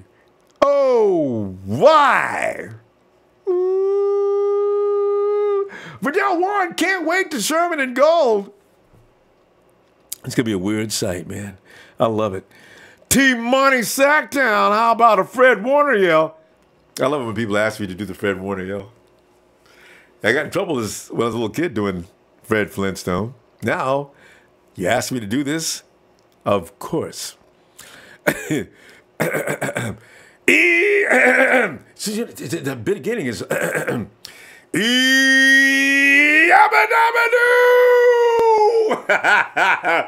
Ronnie! If you do that again, I swear to God, you go to bed. Mom would do that to me, and it could be 2 in the afternoon. Oh, I love being loud. Toya Scott. Toya Scott is you. She says, MW and my boyfriend loves your show. Never miss a show of yours. And PW, love you, Ronbo. Shucks, y'all, thanks. Go hard. Ronbo is a real dope, man. He got more fans. Fans in my neighborhood push you. God, you with the words today, man. You killing me, man. Are you still cutting up them peppers? Bitch. Hey. Hulkamania? His birthday? Yeah, I'm here. You there? Hulk, your birthday was yesterday? Or should I say 2 days ago? Yep, Friday. Happy 49th, happy birthday to you. Happy Happy 9th birthday to the Hulk Man. Happy 9th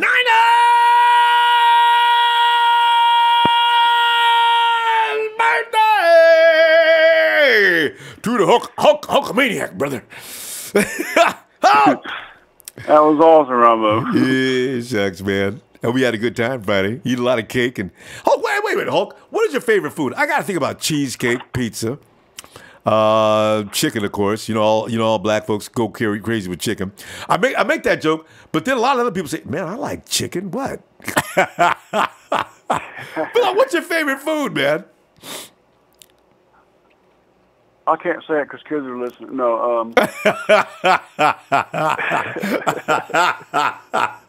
What's I like about Hulk, man? His wit is lightning quick. Oh, God. Yeah, you're right. Please don't mention that food. It's on the menu for, certain parts of the day. Oh, God. Anyway. It's all parts of the day. Yeah. I didn't get to call in Friday because my buddy came down from Tennessee and his wife, and they brought her sister, so I was kind of busy. Wait a minute. No, Hulk, you said that, like, they brought his sister. Now, do you feel good about the sister or not? I mean, it sounds like one of those things where it's like as a kid, when my auntie came and her son, which was my cousin, of course, he was so annoying, it was unbelievable. You know, when you're a little kid, Hulk, and you have your toys, right? When your cousin runs in the room and starts picking things up, hey, man, hey, come on, man. And they ignore you, and your mom yells at it, let him play with it. Oh, Jesus. I haven't gotten over that yet. I'm a grown-ass man.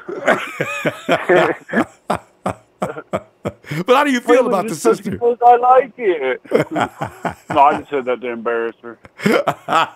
No, when I was in Tennessee, I was spending time with her. So. Oh, I see. Anyway, 49ers.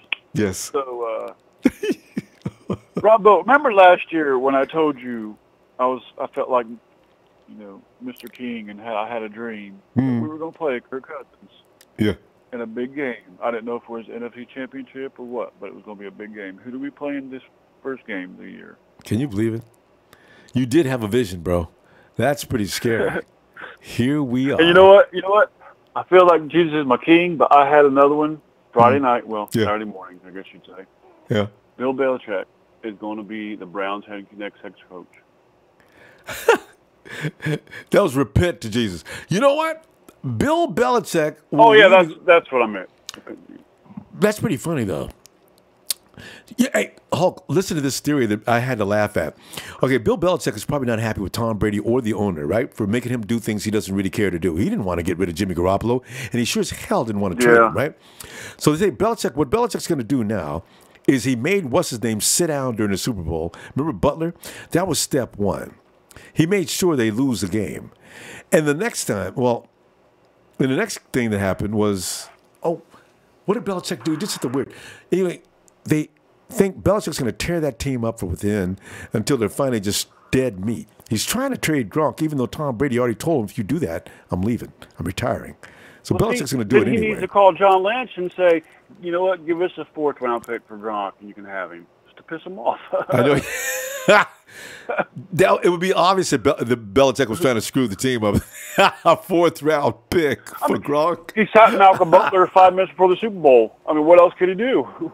I know. Hey, Gronk, you're right, though. He's not worth more than a 4th round pick right now because he's damaged goods. You don't know how long Gronk's going to last. We'd have Kittle. So even Gronk would be like, if you lose Gronk, you're still fine because you got George Kittle's going to be a monster this year. You can see it coming. Yeah. So. And to the guy who said, the sports guy, if you call him that said McKinnon was going to have like 440 yards, whatever.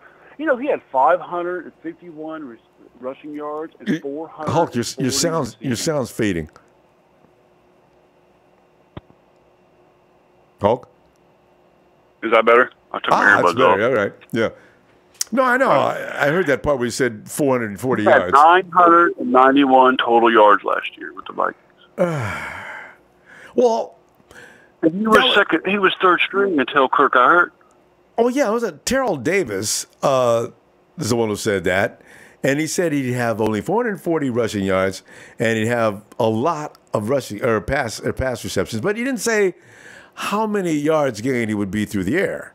He just left that and went to the next subject, which really pissed me off. He said, you know what, Terrell? If you're going to say only that many yards rushing, then tell us how many air total yards you're talking about here.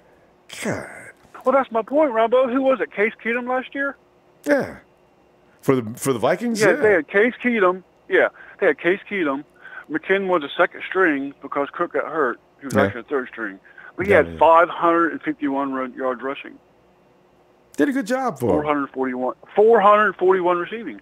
991 total yards with them. I mean, hey, and Ronbo, I know you've probably seen it before, the video when we first got Shanahan, but Joe Fan, like his show or whatever, but it's a quote from Taylor Gabriel. And Taylor Gabriel says, Coach Shanahan's going to be a great head coach. He knows your weakness before you know it. And there's so much truth to that, too. Then I had a quote from Shanahan, and it said, I have studied every X and O that there is. I spent my whole life doing it. Yep. I'm going to expose you. I read that article. I said, oh, yeah. And he's been doing it for years. Shanahan knows the game inside and outside. He knows what everything leads to. If you're running something, you're not going to run anything he doesn't know what it's doing. Isn't that scary? No matter what kind of offense you're running, Shanahan already knows it before you ran the play. Exactly. And that's what he does. Forever then, forever now, or faithful then, faithful now. Yeah, that I've watched that probably 1,000 times. When they have Sherman's telling you about the play, and you know when they won the first two games, they were tearing down the field goal post and putting Bill Walsh on the shoulders. Then they showed ours when we won 2 games. We were celebrating. I tell you, it was just. And this is the quote from Dwight Clark. And in the meeting, Bill Walsh told me, "You won't have to flinch because nobody will be around you to hit you." Isn't that amazing? I love an incredible offensive mind. I mean, it's just really, you just can't imagine what they're going to do. And if you're a defensive coach or a DC just trying to figure out, how am I going to coordinate these guys to stop this guy? It's just a fail in progress. There's nothing you can do but hope that they make a mistake. Oh, God. I can't wait, man. Shut all these haters up. I was wearing my black and red, my Montana jersey. Yeah. I love that thing. Number 16. And I was at the store. Someone told me they liked it. And I said, the haters are going to hate. Nobody's talking anything good about us. And I told him, Vegas has the 49ers most bets to win the Super Bowl? He didn't know that. He's like, what? I got to talk shit to all my friends now. I'm like, there you go. They're all going to find out later. Oh, man. Let me tell you what, man. I said, there's Rams and Raiders fans betting on us. I know you got to go, Ronbo. Yeah. Hey, do you run into Rams and Raider fans out in your area?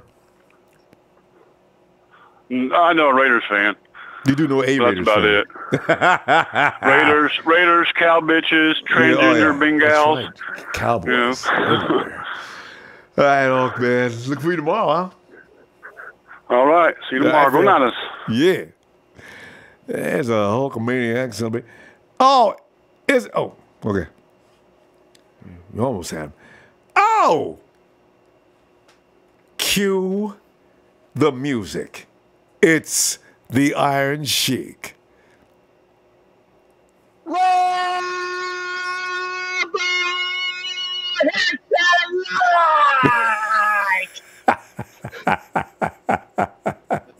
Sheik! You've been working out, huh? Yeah, but you can hold that note for a long time. Learn from the best, Ronbo. That's what we do. Hey, Sheik, what is going on tonight, man? We're sitting there working Bill Barnwell and guys like that, trying to say bad things about the 49ers offense. It's too funny. Yeah, it's so funny. If you get a chance, go to Bill Barnwell, right, when you get a chance. It's so funny. I went over there all kind of mad on, right? I thought I was going to come in and just tell him how I felt. I had to stand in line, man. There's like hundreds of people over there just working Bill. And he doesn't respond or anything. He just sits there and takes a beating. Some guys like that kill me. You start shit and then you don't back it up. You don't even defend yourself. Well, you do that on purpose? God. And watch out, he's going to come out and say, my Twitter account got hacked. Yeah. I'm sorry. It probably will. I guarantee you somebody's trying to. Guy's a jerk. God. Yeah. Haters will hate, Ronbo. Haters will hate. They will not stop and, let them hate. Yeah. Because they know it's coming. Yeah. And we got the freaking numbers. We got the players. We got the dynasty. We got the history of this team. And there's a lot of haters because they can't even get one. Same old sorry-ass Lambs. Wait, but they can, I mean, you got to change a little bit. They only got one. And it wasn't even in L.A. But L.A. never got one. Keep trying, Rams. Keep trying with your sorry ass. Rudy Poo. But Ronbo, it's awesome because I have a lot of friends in LA, and they always tell me, I was like, hey man, I'm curious, how's the Rams? There's a lot of bandwagon wannabes. I was like, dude, you don't even know. There's so many wannabes, but when I go around to restaurants and sporting bars, I see all these Niners. It is no joke. It's a Niner. Cali owns, California and SoCal. Yeah. And there's so many Rams. Like this one Ram fan, he asked, he was like, hey, so how long you been a Ram fan? I was like, well, I was one of those teams. I just want to, like them. And then I moved because they moved. I was not happy. Now I'm a Rams fan again. I was like, so how can you be a Rams fan if you, wishy-washy the whole time? I was like, well, I'm in L.A. And I was like, well, I'm one of my cousins. He's in Sacramento, and he lives in his team is in Santa Clara in San Francisco. He's in the same team. I was like, well, it's a little different, but you know what? It's you can't follow a team when you're not. I was like, dude, you're not loyal. right? Just cut to the chase. Cut to the chase. You're not loyal. Right. Yeah. But it is what it is. Shit, what what you really never see? Now you see more Raider fans clothes than you want to see. We're seeing a sprinkling of Rams here and there. But do you ever see a Chargers fan? I only back in the day when I was there's so many 55 jerseys. Yeah, back in the these days, no. I don't see it. They come out. Literally, these type of teams, they come out when they start winning for some reason. I'm like, where were you when you guys were losing? I know all the Niner Empire would be like, when we're losing that freaking, then it's Erickson. I was representing. I see so many Niner, but it's like when they're winning, it's like all of a sudden they come out like cockroaches. Yeah. So, but San Diego is just not actually, the Clippers, nobody paid any attention to the Clippers until the year before last, and they finally started winning. But nobody paid attention to the Clippers, right? Except for Billy, what's the comedian? Billy, Anyway, it just wasn't fashionable to root for them or the Chargers. The Padres, nobody pays attention to the Padres. The Dodgers and Angels. Yeah. San Diego's not as fitting to be a professional team, Go Giants, by the way. Yeah. But yeah, it did come out from the skirt, man. It like the Browns, there's they're gonna come out. I guarantee. I want them to do good because they're in the same division as the Steelers, so I want them, compete against them. But the Browns are the Browns. It's sad to say, but shall we say it? Are you ready? Same old sorry ass Browns.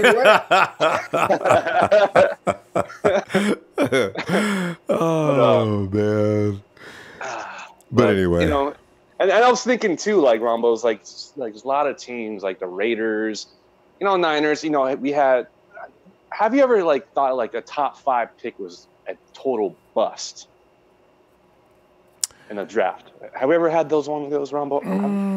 Well, A.J. Jenkins. No, in the top 5 pick. That was 1, 2, 5. Oh, yeah, you mean as far as us getting the top 5 pick? Yeah, or top 10. There's a good trivia question. How many guys have we picked up? We picked up Solomon T last year. DeForest Buckner was down in the teens. When was the last time we had, other than Solomon, when was the last time we had a top 5 or 10, top 5 pick? Yeah, but Alex Smith, we had Alden Smith. What am I talking? Yeah. Hey, wait a minute. Alden wasn't a bust. He's just out of his mind. Alex took years to develop. No. Mm-hmm. Yeah, I don't think they're a bust. No, they're not really bust. Alden could have been one of the greats. He had Hall of Fame written all over him. He's just straightened up. And Alex is just now starting to come into his own. So yeah, we haven't had one. But what you were going to make a point though? Yeah. The point I was trying to say, the traders, the Sea Chickens, the Rams. They had Russell. They had the Rams had so many picks. They are sorry ass. They're so sorry. And the Niners. That's why we're up top, and they're always going to be below us because they don't know how to pick. And Jeff Fisher was not a good idea for a coach either. So no. Saying that he's a savior, come on, man. What do you guys do with Jeff Fisher for all those years? But you know what? You got to give him credit for McVay. McVay's a good coach. We'll see what they look like next year. They made some bad all-season deals, so you got to pay your number one guy on defense. That was stupid. Now they don't have any money. You're going to have some mad players. And there's so many guys there. But, that's the thing about the 49ers at Ronbo. We know how to draft. We know how to bring them up as a team and the system that we're looking at. We're not going to just go overpay somebody in the draft, Yeah. The only time that we did. Yeah. That's how you build a team. Exactly. Like Justin Smith, he fit, and he was worth the freaking money. Mm-hmm. But these guys they'd go grab over there just because they're names. And that's what doesn't work out. And I know, Phillips is a really good defensive coordinator, but honestly, the gel, I don't think it's going to happen over there. It's not going to gel over there. It may not have been his idea. That general manager, some of the other bizarre things he does, he probably just, okay, here's what you're going to do. I'm going to give you this guy, and this guy, and this guy. All right, let's go. Mm-hmm. And Wade probably says, I wouldn't have done that. Wade, I'm in charge. Work with it. I can see it now, because Wade Phillips is kind of a smart guy. So I'd have paid Aaron Donald. First and foremost, anything I got left after that, I go after these guys. But the minute Aaron Donald's the first guy I signed. They didn't do that. Now they're in trouble. And I'm going to say it again. Solomon Train is going to have a good year. He's going to have a breakout year. Watch out for him. There's no school. School's out, boys. He's coming out with his guns, and he's going to have a great year. And the defense, new guy that what's his name? Kiffin, the other Kiffin, is going to help. Chris Kiffin is going to help him in the pass rusher. So I think he's going to have an excellent year. And Eric Armstead, I'm going to, I was against him, but I want all my boys to do well. So I want to compete. So Ronbo, I know you're not giving up on them, but we got a couple more weeks, man. This is it. Sheik, we're going to go. Yeah. I'll tell you what, man, I'm going to look for you tomorrow. And power to Eric Armstead. And we'll see you tomorrow, okay? Definitely. And guys, the people that are watching, I want over 100 likes. Hit that like. Yes. Hit that share. Yes. Download the Ronbo Sports if you want to call in like all the original callers and have a great time. Yes. And don't forget the mods. Shout out to the mods. Let's go, Ronbo!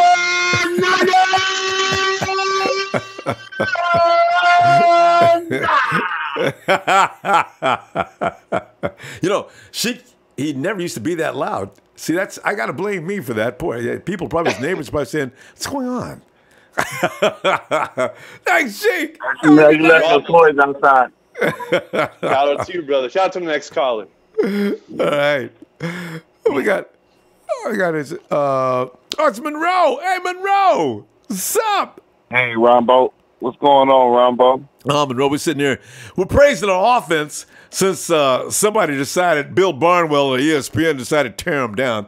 Said they ain't worth a damn. We got an offensive guru for a coach, and we got Jimmy G. After that, boy, he basically said 49ers ain't poop. I said, it's like that? You boy. Man, you got haters out here, man. You got lovers and you got haters. Man.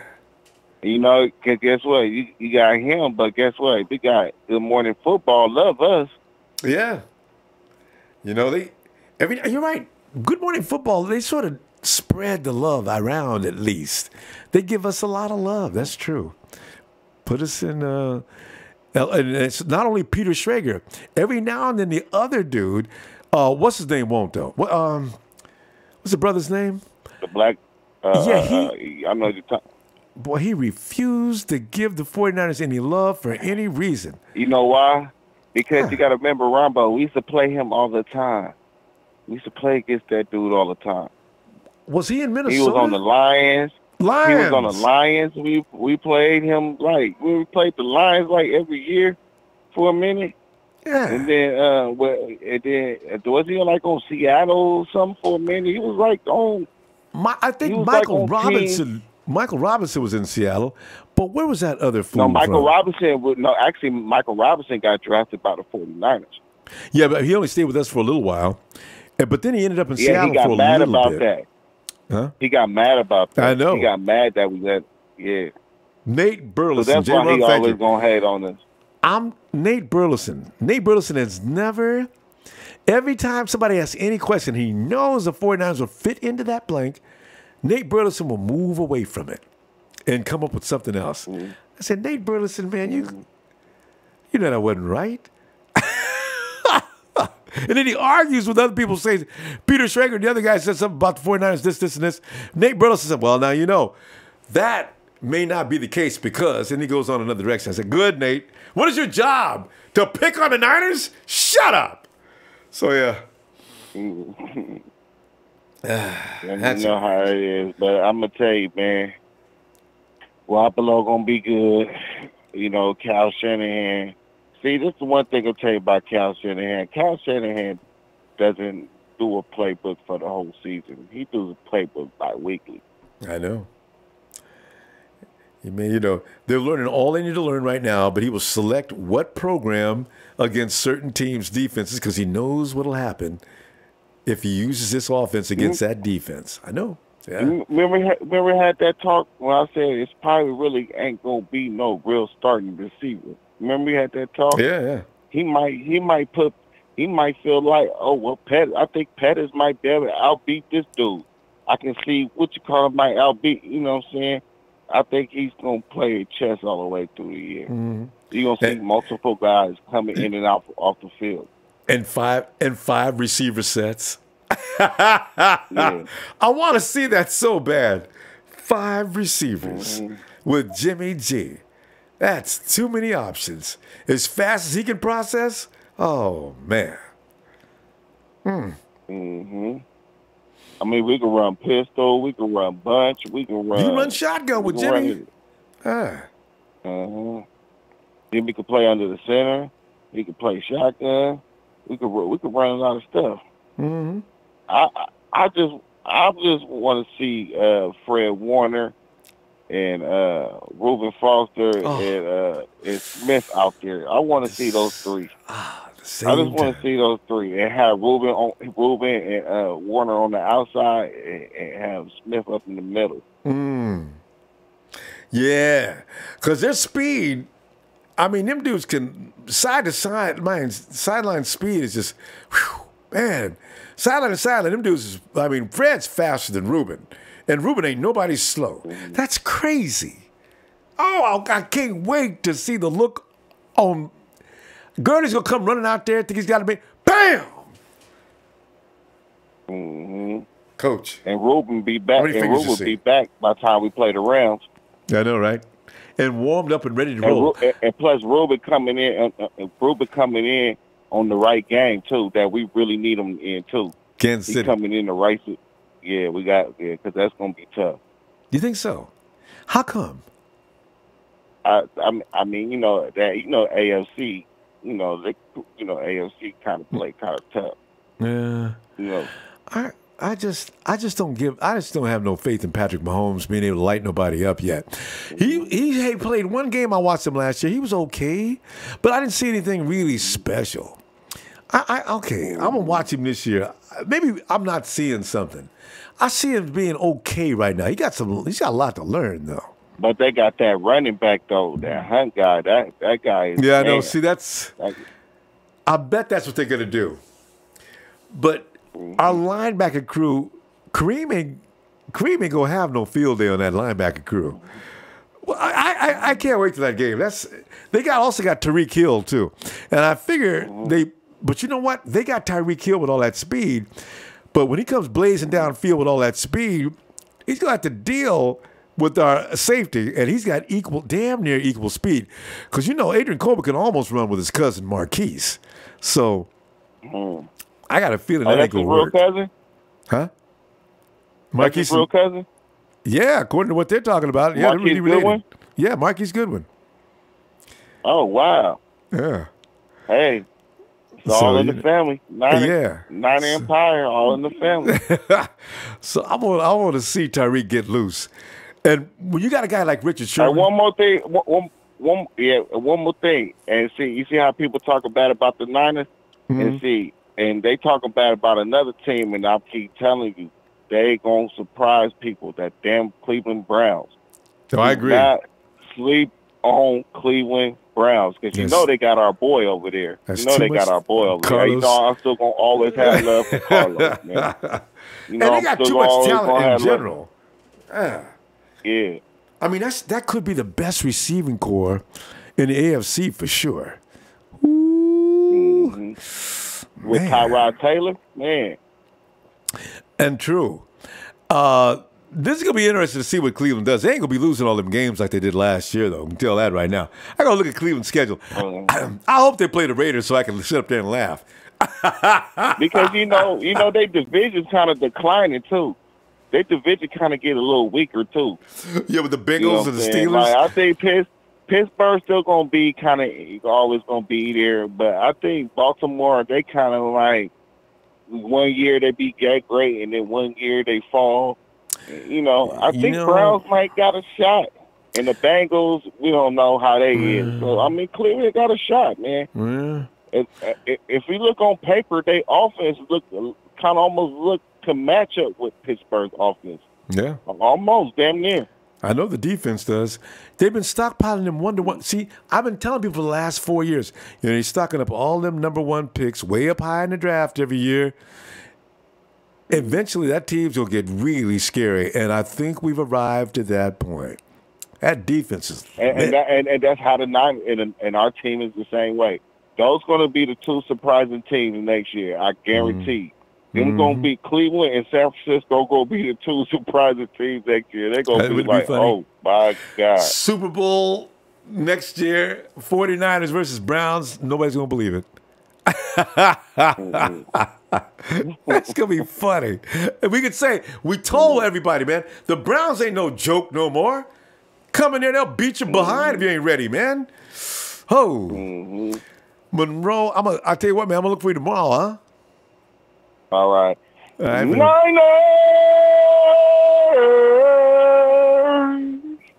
Yeah! Night, fam. Oh, man. Yeah, Cleveland Browns, man. Ooh. And they got Gordon and, man, they got two. The thing is, oh, man, that team is, I don't know how anybody could, and the analysts are still trying to say the Browns ain't going to win no games. I don't get it. Ted Barry, Niner family. Brother Hobbs, El Salute Ronbo from your East Coast family. Do we? Oh, yeah. How long sorry, we got two. Maybe it must be the same one. Robert Johnson, Brother Hobbs, what's up? Robert Johnson representing the Niner Empire all the way from Dallas. What's up, Robert?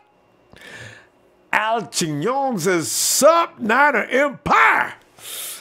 And there's a Dietz. There's a Dietz Kado. Here's a question. Which game do you think Jimmy G will have his worst game and why? Ooh, good question. God, I need to think about that. Remind me of that question, though, because I'm gonna go check the schedule again. I don't like the Giants game, and I definitely don't like the Charger game. I'll tell you that right now. Yeah, and the Rays just talked about Green Bay. We'll see. Elton Young says, I need a shout out to the 559er Empire. To the 559er Empire Niners.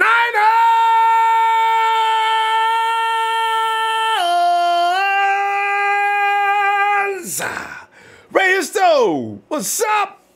Niner fam. Trevor Marks.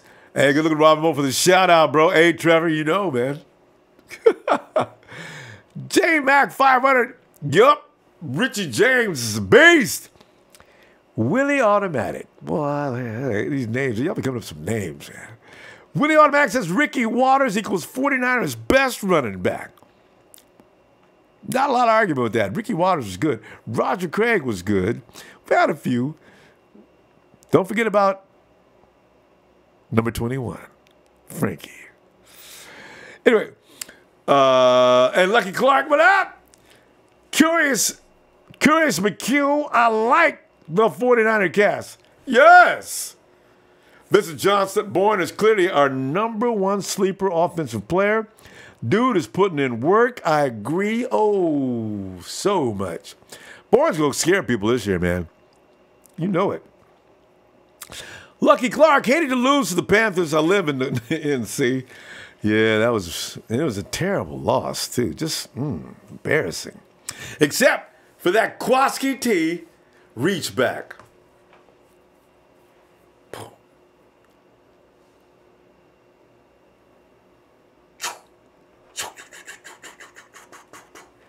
One hand, INT, look out for Kwaski T. Woo! Daniel Andre, Ronbo, Vegas knows the 49ers are going to go deep, so they're trying to shade the 49ers so no one bets on them and takes Vegas' money. Smart move on their fault because they did drop a point. Daniel Garcia, what's good, Ronbo? Same here, we close. Forget September. I'm pumped for training camp in August, preseason. Daniel, we're on the same page, man, because, you know, I can't wait to see what our rookies look like, especially, both offense and defense. You know, I keep saying, Pettis, Bourne, outside. Richie James on the inside. Whew, man. Wow. I got that guy, Dwelly. I want to see what he looks like in preseason, too. That new tight end we got out of the draft. Is he a free agent? Yeah, I think he's an undrafted free agent. I like his tape, though. Daniel Garcia. Daniel Garcia says, what's good, sir? We just did that. Here we go. Coach Tim says McKinnon will have more total yards from scrimmage this season, hands down. Believe that too. See, because him and Devontae are just too much alike as far as cuts, and he's faster than Devontae. I'm figuring bigger things because he's with Kyle. And Daniel Andre. Peter King from NBC Sports called Jimmy Garoppolo the most compelling story of the year. And I got a kick out of that. He's not the only one who says that, too. Who's the guy from MMP? Is Peter King? He has a lot of places. MMQB. Who's the guy from Sports Illustrated? Anyway, they both say the same thing then. Jason Walker, thanks for all you do, Ronbo. Give me a Niners!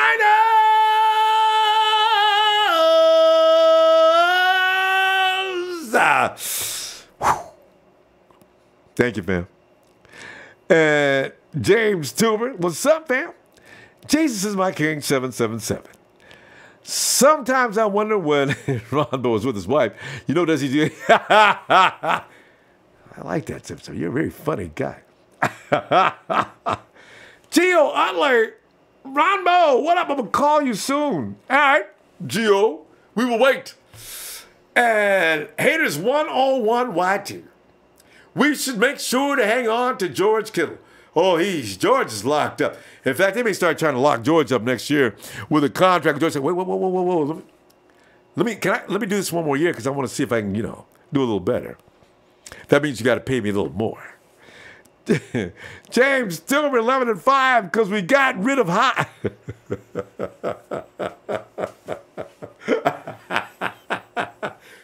I didn't mean to laugh. I like Carlos. I got caught off guard with that. That was funny, okay? Because it rhymed. That's cold. All right, let's move on. John Burns, Sundberg, out from Jersey, surrounded by Giants and bitch-ass Eagles fans. I don't know how I became a Niner fan, just did. And I keep asking that people, and it's particularly that particular part of the East Coast, because you got some really good. You got the Jets used to be good. The Giants have been good for a long time. The Bills up north, you know. In New York City, it's kind of, you got the Eagles right there in the tri-state area. It's kind of close, you know. It's kind of hard to. So if you're a 49er fan in there, you really are. You are a serious 49er fan. Ain't no doubt about it, because you got lots of choices. And Daniel Serrano says, Ronbo need to try some. Is that liquor? Barbacoa estilo Texcoco. But I'm gonna find out what this is. Tequila, is that right? I'll bet it is. Is that tequila?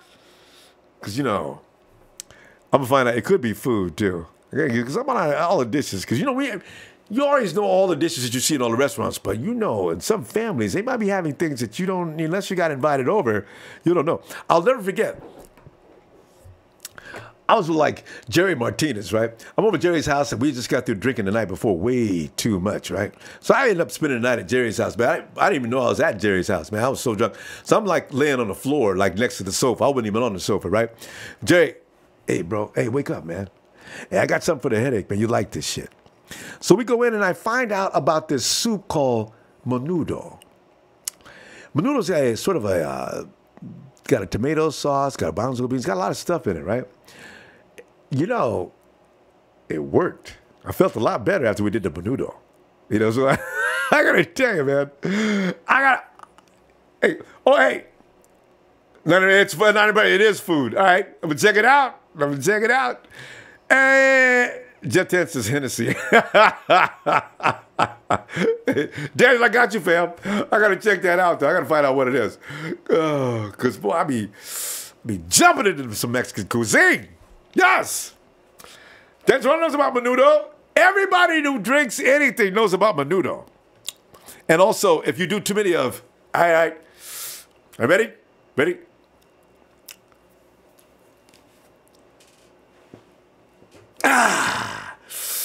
Woo! See, what you do is, some of the really tough guys, you take a pepper too. Bite that first. Then drop the tequila. That's the dude that you don't mess with, all right? This dude is bad. She's like, too bad Carlos Hyde didn't pan out for us. I know. Carlos wanted to be a 49er too. I really still feel sorry about Carlos because, Carlos was sitting there saying we're going to the Super Bowl next year. I will never forget that. Poor Carlos. I got to wish him well with the Browns, actually. We lost a lot, man. Frank Gore, we lost him. Willis left us. We get attached to these players and all of a sudden they say goodbye, Cap, it's kind of a bad situation with him. Yeah, also, Bowman, these things, it's a pretty bad, nasty situation. Hey, fam, I'll tell you what I'm going to do, though. Angel Cortez just told me what that was. Pig's feet. I got to tell you, I got no problem with pig's feet. As long as they're cooked right. Fam, I'm going to get out of here, man, because the food is making me crazy, man. I'm getting hungry all over again. I love this question. Is you a pig feet guy? Pig feet would have done right. It's good, though. Fam, Monday Night Raw. Hey, wait, wait. Don't forget to like.